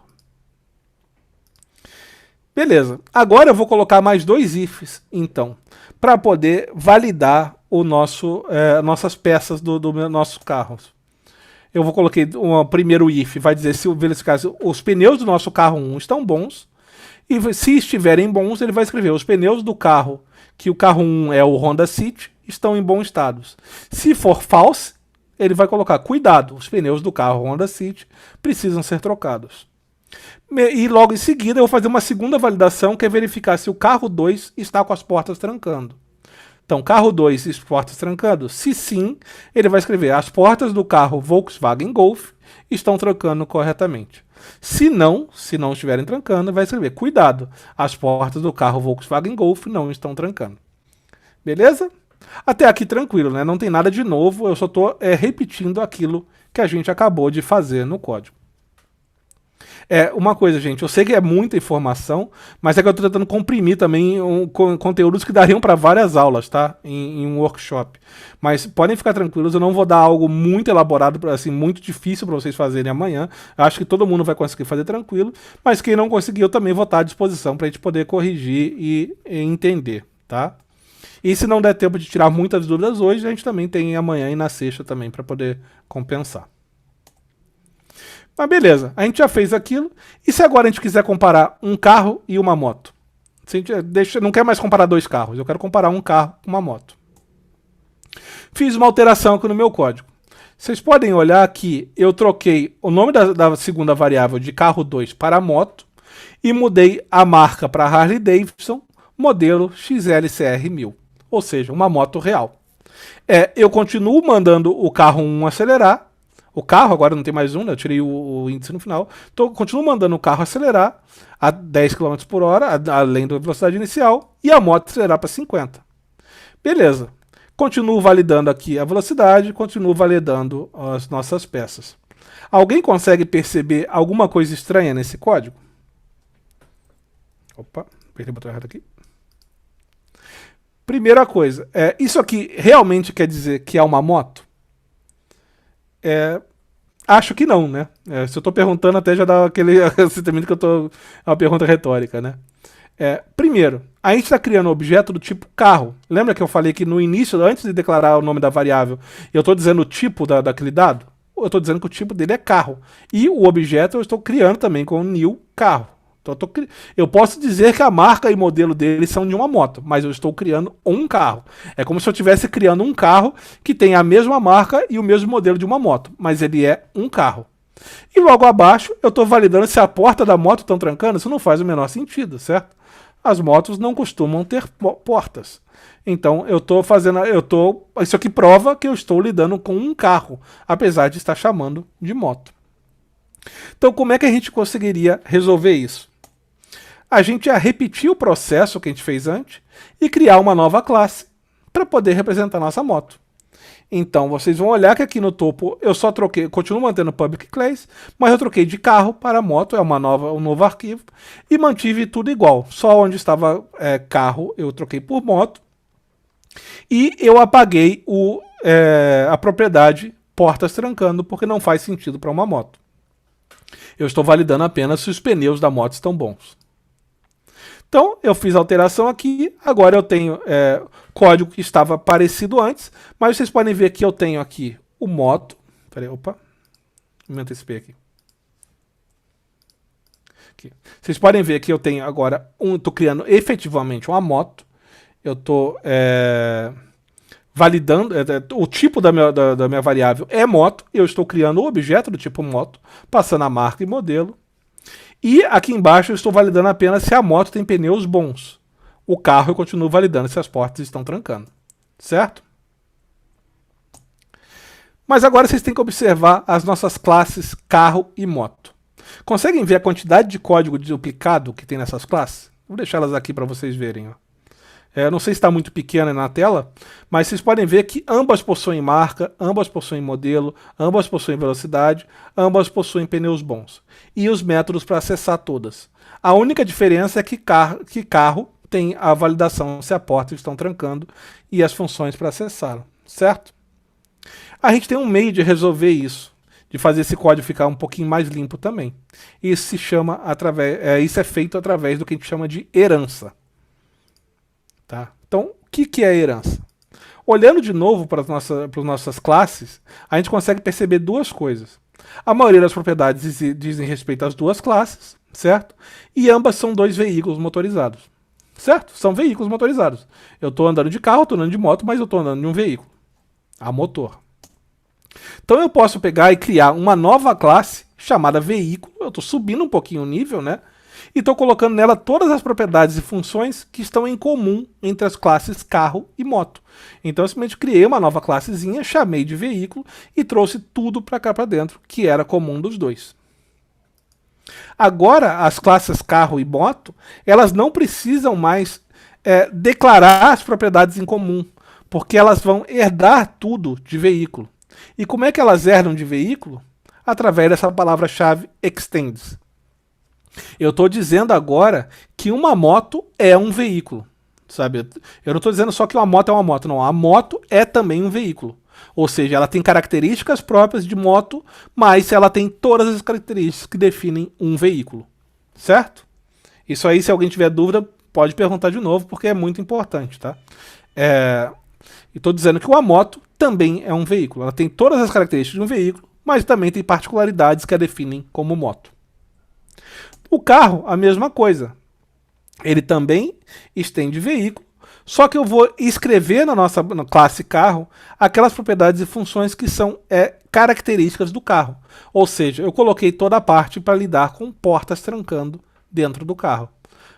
Se as portas trancam ou não, isso está definido no carro. Ou seja, eu tenho todas as propriedades em comum lá no veículo, porém no carro eu tenho uma característica que moto não tem, que é se as portas trancam. Então, vendo a diferença, que eu estou dizendo que moto é um veículo e carro também é um veículo. Ambas são veículos. Porém, carro tem portas, moto não tem portas. Certo? É isso que eu estou descrevendo com esse código aqui. Na prática, o que a gente colocaria para poder olhar no nosso código era que o carro estende de veículo e moto estende de veículo. Mas vejam que carro e moto não tem uma ligação direta. Eles são unidos por veículo, ambos são veículos, mas eles são veículos completamente diferentes. Eles têm características próprias um do outro. Então, o veículo vai se tornar o que a gente chama de superclasse. Ele é uma classe que está acima de carro e moto. E todas as funções públicas e propriedades que estão declaradas em veículo são herdadas por todas as nossas instâncias. O carro e a moto recebem todas elas. Isso não se limita a carro e moto, tá? Eu poderia criar mais uma classe chamada caminhão e herdar também de veículo. Ele ia trazer também todas as características que um veículo tem e ia poder criar as suas próprias. Eu poderia criar uma classe chamada foguete, por exemplo, e dizer que o foguete é um veículo. Ele ia ter todas as características que um veículo tem, mas ele ia ter características de voo que o foguete tem. Avião também é a mesma coisa. Todas elas a gente pode definir como veículo e a gente poderia colocar como estendendo veículo. Vale para bicicleta, o que for. Tá? Essa é a graça da orientação a objeto, tá, pessoal? Você consegue pegar e fazer um vínculo com o mundo real. Você consegue saber que um carro é um veículo, que uma moto é um veículo, que uma bicicleta é um veículo. Mas você consegue ver também que eles têm características próprias que fazem eles ser o que são. Certo? E aí, esse aqui fica sendo o nosso código final. Não mudou nada, certo? Você consegue ver que não mudou absolutamente nada. Por quê? Quando a gente criou aquelas propriedades e jogamos elas para veículos, quem usava esse código, quem trabalhava com esse código, não sabe que eles estão sendo acessados por veículo, que eles foram definidos por veículo. Não, ele sabe que ele tem uma variável do tipo moto, uma variável do tipo carro, e ele está chamando as funções e propriedades nesses tipos. Que elas estão definidas no veículo, para esse código aqui, para esses caras aqui, não é importante. O que eles interessam é o objeto que eles estão trabalhando. E o objeto que eles têm é um carro e uma moto. Certo? Então, dá para ver que nada precisa ser alterado. Nosso código original, ele nem percebeu que as funções mudaram de lugar. E isso valeria se você fizesse até um aplicativo que fosse, uma biblioteca, por exemplo, que fosse usada pelos seus companheiros, seus colegas de trabalho.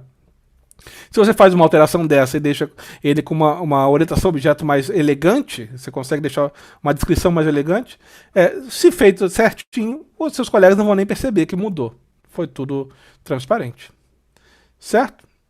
Bom, eu acho que o que eu tinha preparado para hoje é isso. Tá? Eu sei que foi muita informação, mas eu queria deixar um tempinho também para te fazer perguntas. Amanhã eu pretendo usar menos slides e mais live coding. Então a gente vai pensar em algumas coisas e vamos respondendo no chat também amanhã e escrevendo na tela, tá? E aí no final do dia amanhã eu vou passar também o que vai ser o exercício para vocês fazerem, para a gente poder corrigir na sexta. Beleza? Então a gente tem um tempinho para dúvidas agora, certo, Luiz?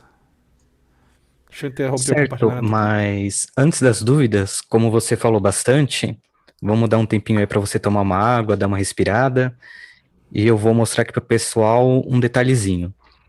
Tá Quem ótimo. aqui do chat tem vontade de se tornar um programador back-end com Java, e como eu tinha prometido para o pessoal lá no chat mais cedo, explicar uma das principais aplicações em Java hoje em dia. Existem inúmeras oportunidades no mercado de trabalho relacionadas a Java, principalmente empresas que já possuem um código, não querem mudar o código que elas têm e precisam de alguém para dar manutenção nesse código que já existe. Não é uma coisa difícil, não é uma coisa absurda de outro mundo. Se as pessoas que programaram seguiram os padrõezinhos da programação, mas é uma área que tem bastante busca. Inclusive, eu recebo diversas mensagens durante a semana de convites de empresas que procuram programador em Java. Como eu também tenho conhecimento em Java, me procuram. Certo. Se vocês têm vontade de ingressar nesse mercado que, apesar de tudo, apesar do pessoal falar que Java é uma linguagem que está morrendo e tudo mais, esse mercado ainda está super aquecido, vocês vão gostar do que eu vou mostrar aqui para vocês. Na EBAC, nós temos o curso de back-end com Java. Esse curso, como eu tinha comentado um pouquinho mais cedo, de uma forma bem rápida por causa dos problemas técnicos, né, é ministrado pelo Rodrigo Pires, que é engenheiro de software especialista em desenvolvimento Java. que nós temos de interessante no nosso curso? Nesse curso de back-end em Java, vocês vão aprender princípios da linguagem. Isso tudo que vocês estão vendo com César hoje vai ser destrinchado de uma forma mais tranquila, mais leve em diversas aulas. Vocês vão aprender qual que é a diferença de desenvolvimento front-end e desenvolvimento back-end, quais são as importâncias que um desenvolvedor back-end tem para as aplicações web, e não apenas para aplicações web, o desenvolvedor back-end é utilizado em diversas outras situações também. Vão aprender conceitos de testes e padrões que são utilizados na linguagem, para, principalmente, como eu comentei mais cedo, garantir que qualquer pessoa que for dar manutenção no seu código futuramente, ou os códigos que vocês pegarem para dar manutenção, sejam fáceis de ser interpretados, fáceis de ser continuados, estendidos e por aí vai. Vocês vão aprender a utilização de banco de dados e SQL, vão entender o que são microserviços, como eles são utilizados, como implementar eles, vão saber exatamente o que é o Java JDK, que é o Java Development Kit, vão conhecer o Docker, que é uma maravilha na hora de vocês subirem aplicações e garantir que ela vai funcionar tanto na sua máquina como no ambiente de produção. Vão aprender a utilizar o Maven, Gradle e Spring Boot. Essas ferramentas não precisam se preocupar com os nomes, durante o curso vai ter tudo explicado bem mastigadinho para vocês. E, além de tudo isso, também tem o nosso curso com 1 mês gratuito na IF English Live, de acordo com a nossa parceria. Vocês têm acesso a 16 níveis de inglês, curso de nivelamento, e o certificado da IF English Live é reconhecido internacionalmente. Então, deem uma aproveitadinha. Se vocês não clicaram naquele linkzinho que tem lá embaixo, eu vou colocar de novo para vocês no chat o link para vocês aproveitarem esse descontão. Como a gente está no junho da virada, tem um desconto além do que a gente costuma dar nos nossos eventos, então aproveitem essa oportunidade. Eu vou falar também para vocês duração de curso e tudo mais daqui a pouquinho. Inclusive eu vou colocar no chat daqui a pouco o link para vocês conferirem mais informações do curso. Recapitulando um pouquinho o nosso evento. Como eu vi que tem algumas pessoas que ficaram com algumas dúvidas, eu vou dar uma pinceladinha de novo em alguns detalhes. O nosso workshop, ele é em 3 dias, com sessões hoje, amanhã e depois de amanhã, dias 15, 16 e 17 de junho, das 19 às 21 horas. São 2 horas de duração cada dia do evento. Amanhã, a gente vai disponibilizar um formulário para vocês enviarem as atividades.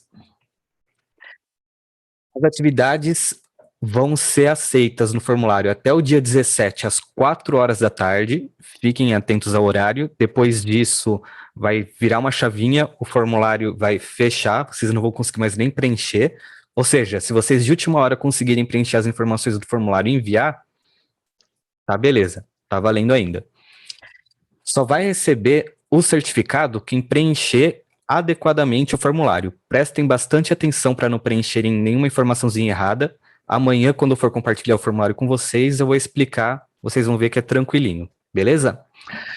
Quem enviar a atividade e escrever lá nas 2 últimas questõezinhas do formulário, eu não vou dar spoiler, quando eu compartilhar amanhã vocês vão ver certinho. Quem preencher aquelas 2 últimas questõezinhas da forma que a gente espera, vai poder concorrer, vai poder ser o selecionado ou a selecionada para ganhar uma bolsa integral no curso de back-end com Java. Ou seja, vocês podem clicar no botãozinho lá para indicar que vocês têm interesse no nosso descontão. Quem tiver interesse no descontão e for o Felizardo ou a Felizarda, vai ficar tranquilo com a matrícula na faixa. Quem não conseguir, já está garantindo descontão de 60% aí nesse maravilhoso curso. E todas as aulas do workshop podem ser assistidas novamente no nosso canal do YouTube, vão ficar disponíveis inclusive depois que o evento terminar. A única diferença é que se você está assistindo esse vídeo depois que o evento encerrou, sinto muito, vocês não vão ter a oportunidade de tirar a dúvida ao vivo, mas vocês podem deixar as dúvidas na descrição do vídeo, que a nossa equipe, conforme for localizando as dúvidas, vai resolvendo, vai respondendo para vocês conforme a gente conseguir, beleza? Aí, como que funciona a rotina, o dia a dia de um aluno da EBAC? Nós oferecemos os cursos virtualmente, vocês vão ter cursos online, vão ser videoaulas que vocês vão assistir no tempo que for mais adequado para vocês, encaixar na sua agenda no seu dia a dia. Vocês vão efetuar as atividades e entregar as atividades remotamente para os nossos instrutores e para os nossos facilitadores. E aí é que está um dos diferenciais do EBAC. Vocês não vão apenas assistir uma videoaula, fazer atividade e ir avançando, pronto, acabou. Vocês vão receber feedbacks individualizados dos nossos tutores, ou seja, todo aluno da EBAC recebe um feedback humano e individual com relação às atividades. Se vocês tiverem dúvida, vocês conseguem tirar dúvida com o professor ou com os nossos tutores que vão auxiliar o processo de aprendizado de vocês. E no fim do curso, vocês vão ter conteúdo suficiente para entregar um trabalho autoral feito por vocês e, com esse trabalho autoral, montar um portfólio que vai dar aquela alavancada para vocês conseguirem se destacar nas entrevistas, ter aquele algo mais no currículo de vocês para concorrer a vagas no mercado de trabalho. Além, é claro, de receber o nosso certificado da EBAC. E, além de tudo isso, também tem, ressaltando mais uma vez, porque é importante para a área de programação, esse um mesinho grátis do curso na IF English Live. Beleza, gente? Além de tudo isso, tem um material que eu não coloquei aqui no slide, mas eu vou comentar com vocês, também tem a nossa central de carreiras. A EBAC, através da central de carreiras, ela prepara todos os nossos alunos, não só para ter um portfólio bacana, fazer um currículo bonitinho, fazer um perfil no LinkedIn para conseguir estabelecer conexões com outras pessoas que trabalham no ramo ou conexões com empresas, mas os nossos especialistas também preparam vocês para uma entrevista de emprego, por exemplo. Ou seja, os nossos profissionais, além de auxiliarem vocês a montar o currículo, fazer um perfil profissional no LinkedIn, ter o seu portfólio bonitinho para apresentar para as empresas, vocês também vão ter a preparação psicológica, vão ter uma simulação com profissionais que são especialistas na área de RH e também no mercado de tecnologia, para que vocês já entrem no mercado de trabalho de TI com o pé direito, com um destaque muito maravilhoso. Então, cliquem lá no botãozinho que tem lá embaixo. Se vocês não viram o botãozinho, eu vou compartilhar o link com vocês aqui no chat. E aproveitem esse super desconto. E vamos voltar agora com o César, para a gente poder fazer a nossa sessão de dúvidas, se vocês tiverem com alguma duvidazinha aí, beleza? E antes das dúvidas, tem uma coisa que eu tinha comentado, tinham perguntado mais cedo, quais são as aplicações principais do Java hoje em dia? Você tem como pontuar esses principais usos do Java hoje, César? Sim, eu acho que assim, o principal hoje que está na cara de todo mundo é o Android ainda. Tá? Apesar da rixa que o Google teve com a Oracle, o Java é muito usado para se desenvolver Android, porque nem todas as empresas conseguiram simplesmente pegar e migrar para o Kotlin, né? E mesmo o Kotlin usa código Java também. Bibliotecas criadas em Java são usadas no Kotlin. Então eu acho que assim, a principal que todo mundo está vendo no dia a dia são as aplicações em Android. E isso vale para telefone, para Smart TV, para Smartwatch, o que for. Fora isso, ainda é muito usado para back-end. Assim, empresas gigantes usam em back-end. Isso depende muito de empresa, da cultura da empresa, do como ela trabalha, mas Java tem um ecossistema muito parrudo para você lidar em back-end. Então, você consegue escrever coisas que assim, coisas que você teria muito trabalho para fazer em algumas linguagens. Em Java já tem algo mais pronto para você fazer. Tá? Porque Java já tem uma certa evolução com back-end que vem desde do lançamento. Se vocês olharem, na época que eu fiz faculdade, lá no final dos anos 90, o mundo já era completamente diferente da TI. Coisas que as pessoas estão aprendendo hoje na faculdade nem existiam quando eu fiz faculdade.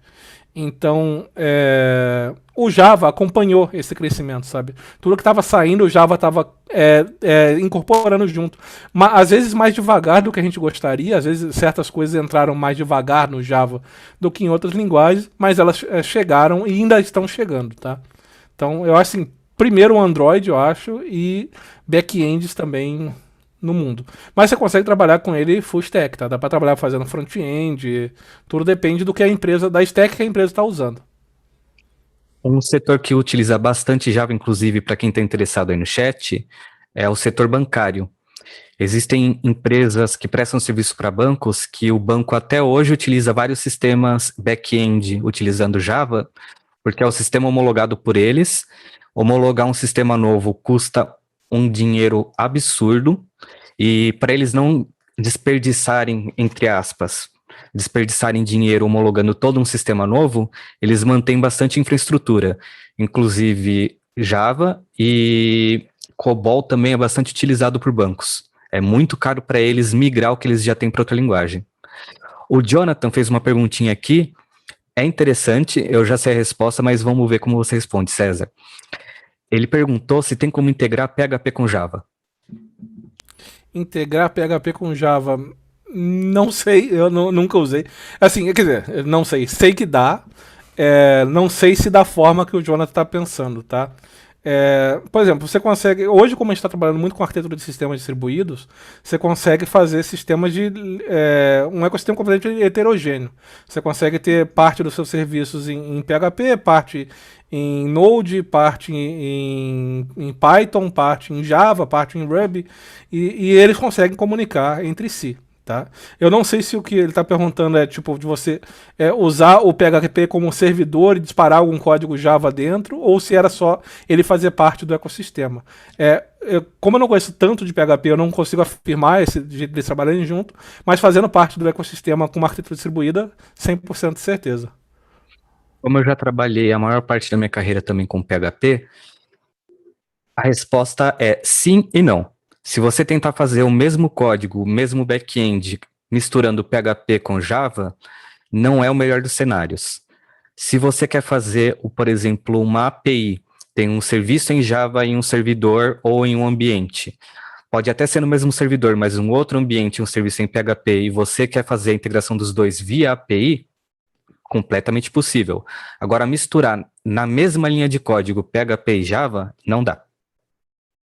O Cledson tinha perguntado mais cedo, essa é uma pergunta um pouquinho mais técnica, por isso que eu deixei ela um pouquinho para depois dessas primeiras. Se todo objeto é alocado no heap. Tá, é uma pergunta mais avançada. Eu vou tentar explicar sem entrar em muitos detalhes, tá? Com o Java, os objetos todos são criados no heap, tá? Para quem não sabe, o heap é uma área que fica alocada quando um aplicativo é executado pelo sistema operacional. Ele cria um espaço na memória que a gente chama de heap, que é onde ele coloca tanto o aplicativo como todas as variáveis que são criadas dentro desse aplicativo. Então no Java, todas elas vão para o heap. Em aplicativos compilados, por exemplo, em C, a gente tem a área também que a gente chama da stack, certo? Que essa é uma área da memória que é mais específica para o escopo de funções, ou seja, variáveis criadas dentro de funções ficam dentro da stack. O Java não entra nesse cenário.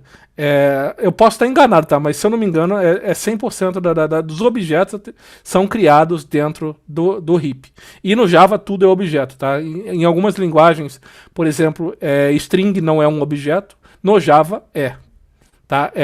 No Java a gente tem tipos nativos que não são objetos, que é o integer e tudo mais, o boolean. Só que se vocês olharem no código que eu apresentei, no comecinho eu usei int, que era o tipo nativo, que é só int mesmo, mas depois eu passei a escrever por extenso com a letra maiúscula, integer.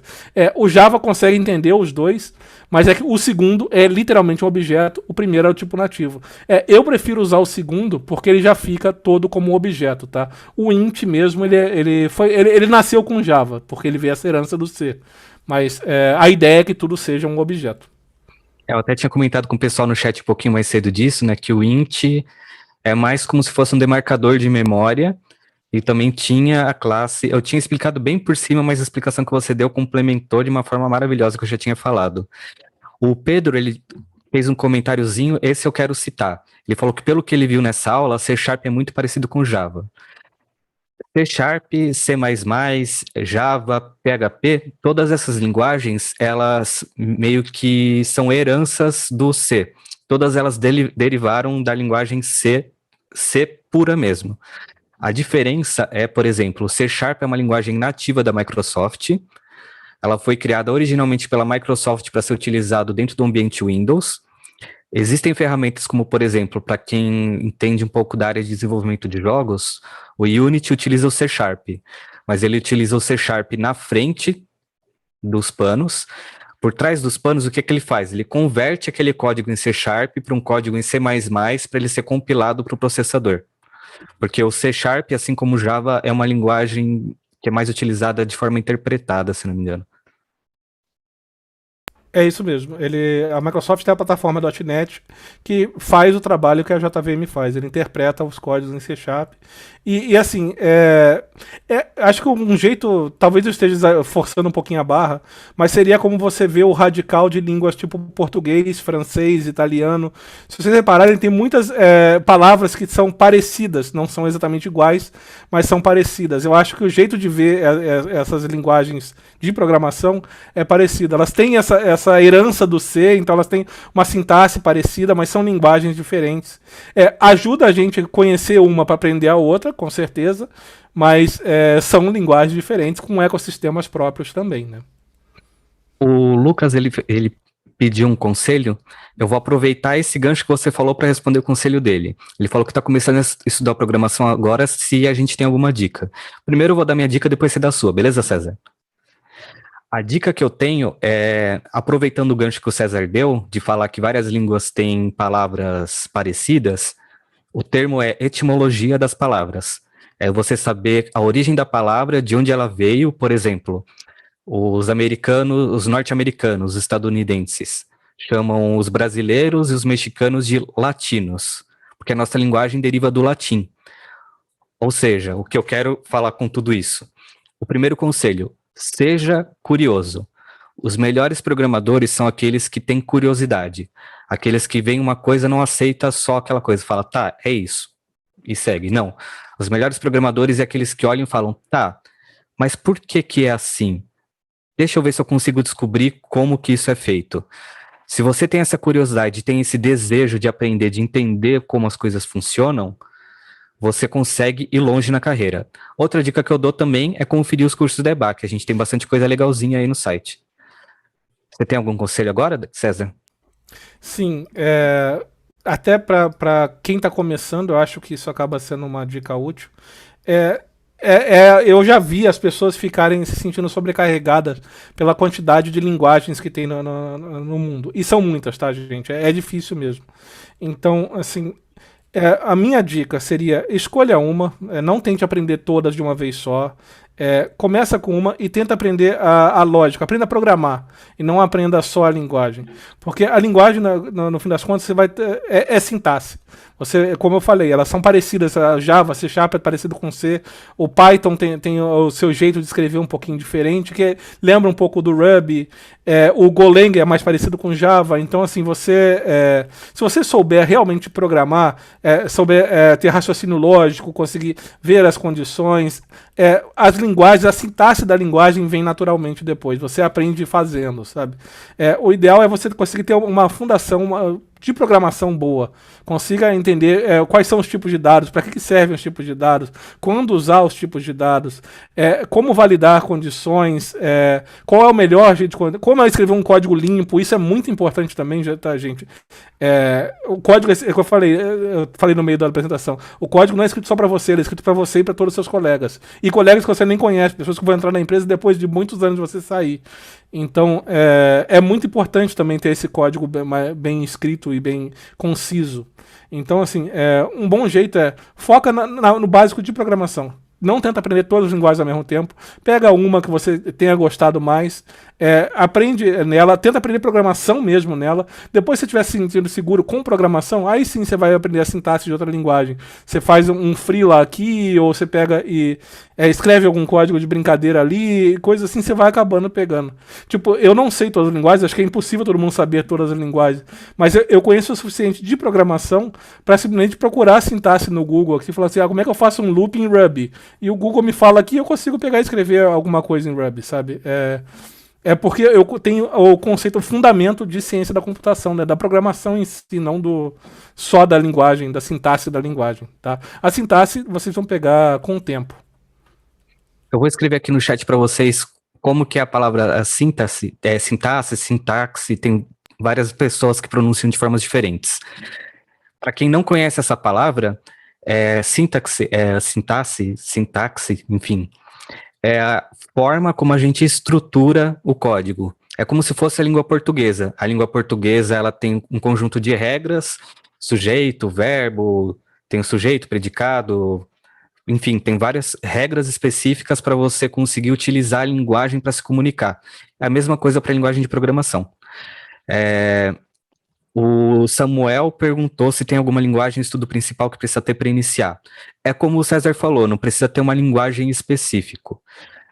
Uma das coisas que tem muita gente que fala, mas fala por uma concepção um pouquinho, vamos dizer assim, mal estruturada, é falar, não precisa saber lógica para programar. Normalmente quem fala que não precisa aprender lógica para programar se acostumou a enxergar lógica como sendo, por exemplo, programação orientada a objetos. Existem diversos tipos de lógica, mas lógica precisa sim para programar. E a lógica é basicamente, vou usar o exemplo que quase todo mundo usa para programação. É como se fosse uma receita de bolo.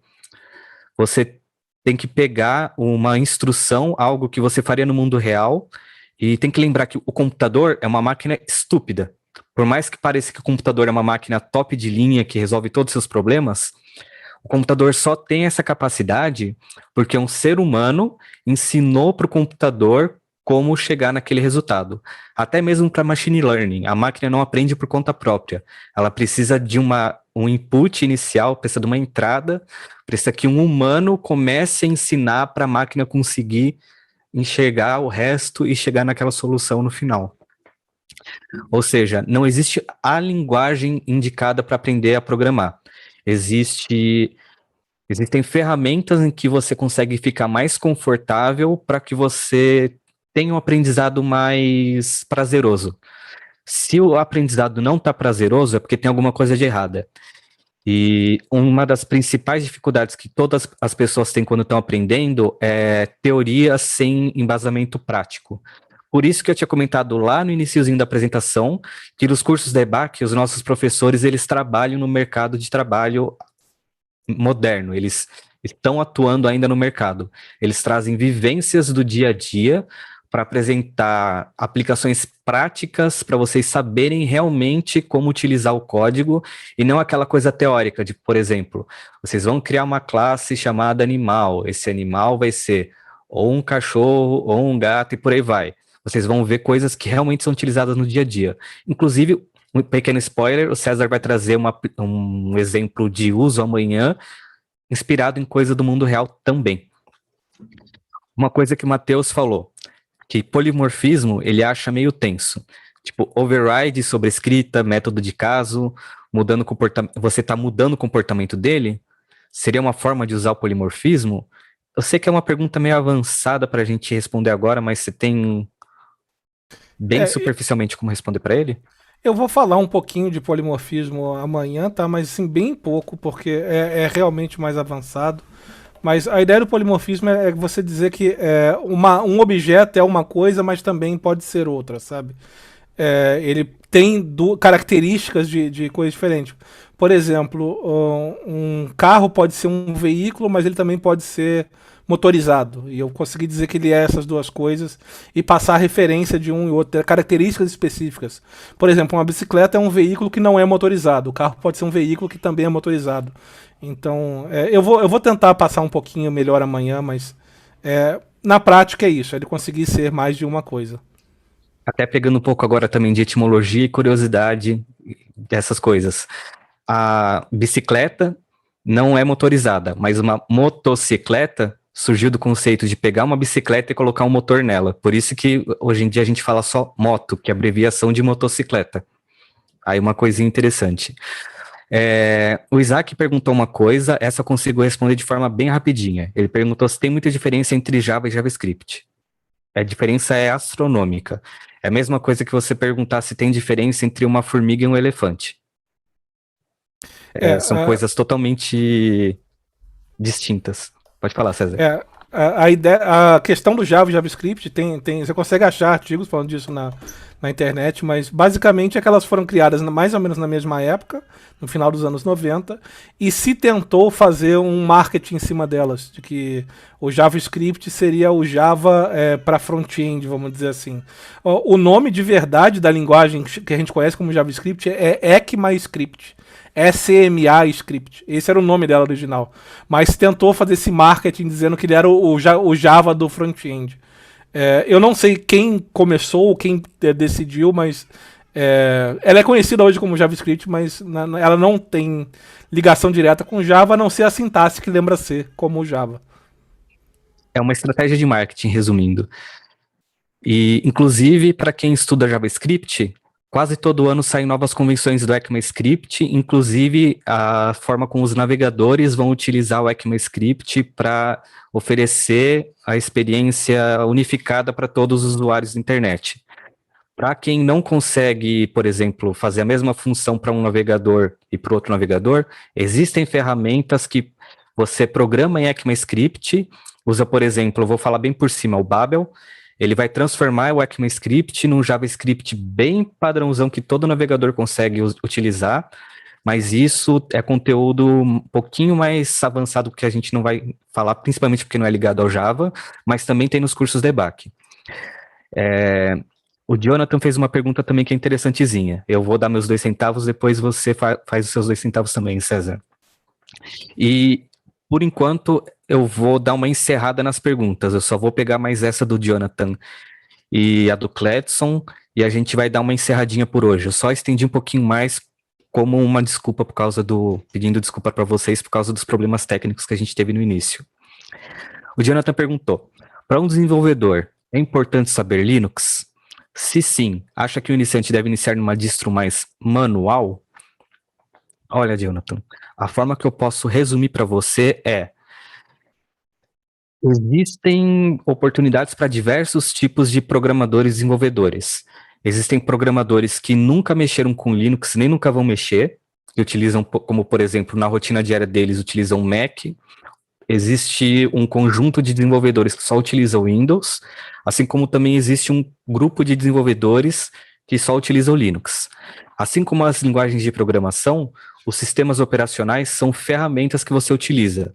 Não existe qual que é o melhor e qual que é o pior. Existe aquela ferramenta que se enquadra melhor no seu perfil para você conseguir atingir mais fácil o seu objetivo. Ou seja, não existe guerra de sistemas operacionais, console wars, não existe guerra de linguagens de programação. O que existem são ferramentas a que você considerar que é a melhor para o seu caso é a que você vai utilizar. Você não precisa sofrer só para se enquadrar em um padrão, por exemplo. Qual que é a sua opinião agora, César? Eu concordo com isso, acho que é isso mesmo. E na prática o que vale também é a cultura da empresa, tá? Porque geralmente as empresas que a gente trabalha já tem um ecossistema vinculado a um sistema operacional. Tipo, cliente de VPN, IDE, coisas que já são criadas de forma meio corporativa, que às vezes já são pré-configuradas para um sistema operacional e ela te dá aquele sistema operacional para trabalhar. Tá? É lógico, se você puder escolher, aí vai no que você gosta mais também. Eu já trabalhei com os três, já trabalhei com Windows, já trabalhei com Linux, já trabalhei com Mac. Tudo depende se a empresa não te define um padrão, vai no que você gosta, que se sente mais confortável. Porque no fim das contas é a linguagem de programação. O SO tá lá para te apoiar. Ô, Cletson, a sua pergunta eu vou separar para amanhã, que é uma pergunta um pouco mais sobre a linguagem do Java. Então, conforme a gente já tiver com hands-on no código, a gente continua.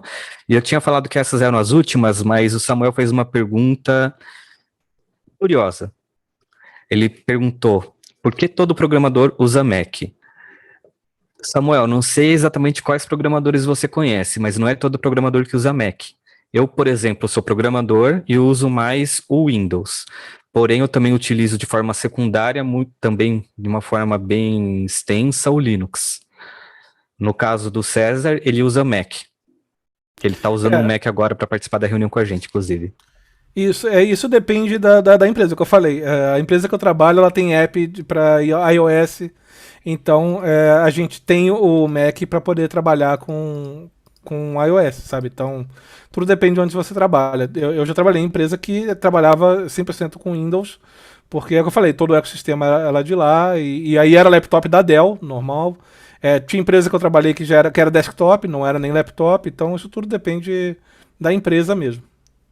Hashtag no Windows a caminho. Valeu, Lucas. Inclusive, Samuel, isso que o César falou agora, você percebeu que eu estava até fazendo assim? Ele ilustrou perfeitamente o porquê que muitas pessoas têm essa visão de achar que todo programador usa Mac. Na verdade, todo programador que desenvolve algo para o sistema, tanto faz se é o iOS, que é o mobile, como o Macintosh, que é o sistema operacional de desktop, todo programador que desenvolve para infraestrutura, né, para o ecossistema da Apple, precisa ter um Mac para conseguir publicar as coisas, para desenvolver as aplicações, para compilar o código. Se for para a questão web, utilizar o Safari para fazer o teste. Essas ferramentas, elas só existem dentro do Mac. Por isso que tem vários programadores que utilizam o Mac, porque a Apple meio que tem esse pré-requisito. Para você desenvolver algo para o meu ecossistema, tem que usar o meu sistema operacional. É basicamente por causa disso. Se os programadores que você conhece desenvolvem algo para o Mac, tá aí a sua resposta. Bom, galera, como a gente já passou uns 15 minutinhos aí, eu já dei uma compensada por aqueles problemas técnicos lá do início, a gente vai encerrar por hoje.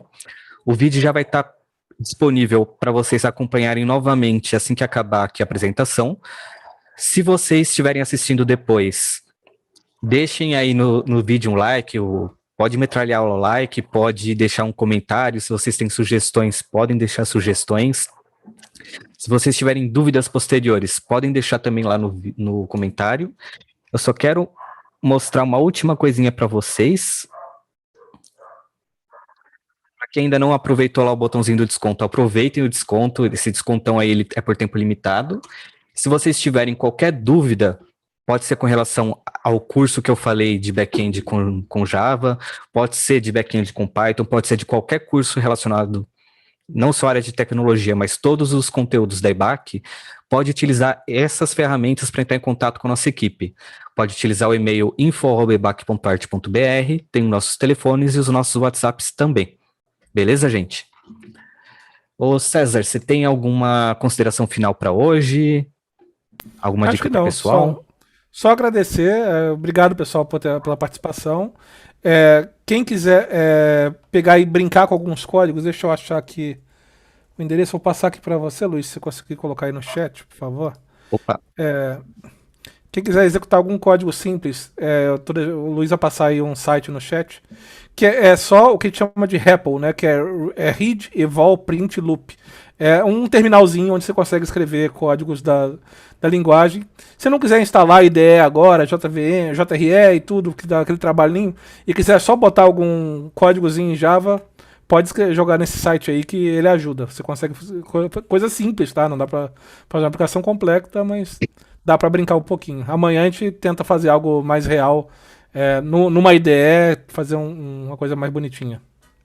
Inclusive, um pequeno parênteses, esse sitezinho aí, ele pode ser utilizado para diversas linguagens, e quando eu dava aula de programação e robótica para crianças e adolescentes, em um dos módulos que eu dava aula, eu usava o Replit eu chamava de Replit, que era mais fácil de falar para eles, né? Eu usava esse site como uma forma de interagir com os alunos. Ou seja, ele não é uma ferramenta avançada, ele pode ser utilizado por diversos níveis de conhecimento. Maravilha, pessoal? Então, vamos liberar o garbage collector aí da mente de vocês, usar um pequeno termozinho, uma piadinha de programador, né? E amanhã, às 17 horas, a gente está aqui de volta, dessa vez sem problemas técnicos para o início, assim a gente espera. E a gente vai dar seguimento no nosso workshop intensivo de 3 dias. E também fiquem atentos que eu vou explicar como que funciona o formuláriozinho para vocês receberem o certificado. Beleza, pessoal? Então, é isso aí. Por hoje acabou. Se vocês quiserem compartilhar o vídeo também e alguém participar com a gente amanhã, podem ficar à vontade para compartilhar, que a gente está super aberto para novas pessoinhas aparecendo aqui no chat interagindo. Beleza, gente? Boa noite e até amanhã. Obrigado, boa noite.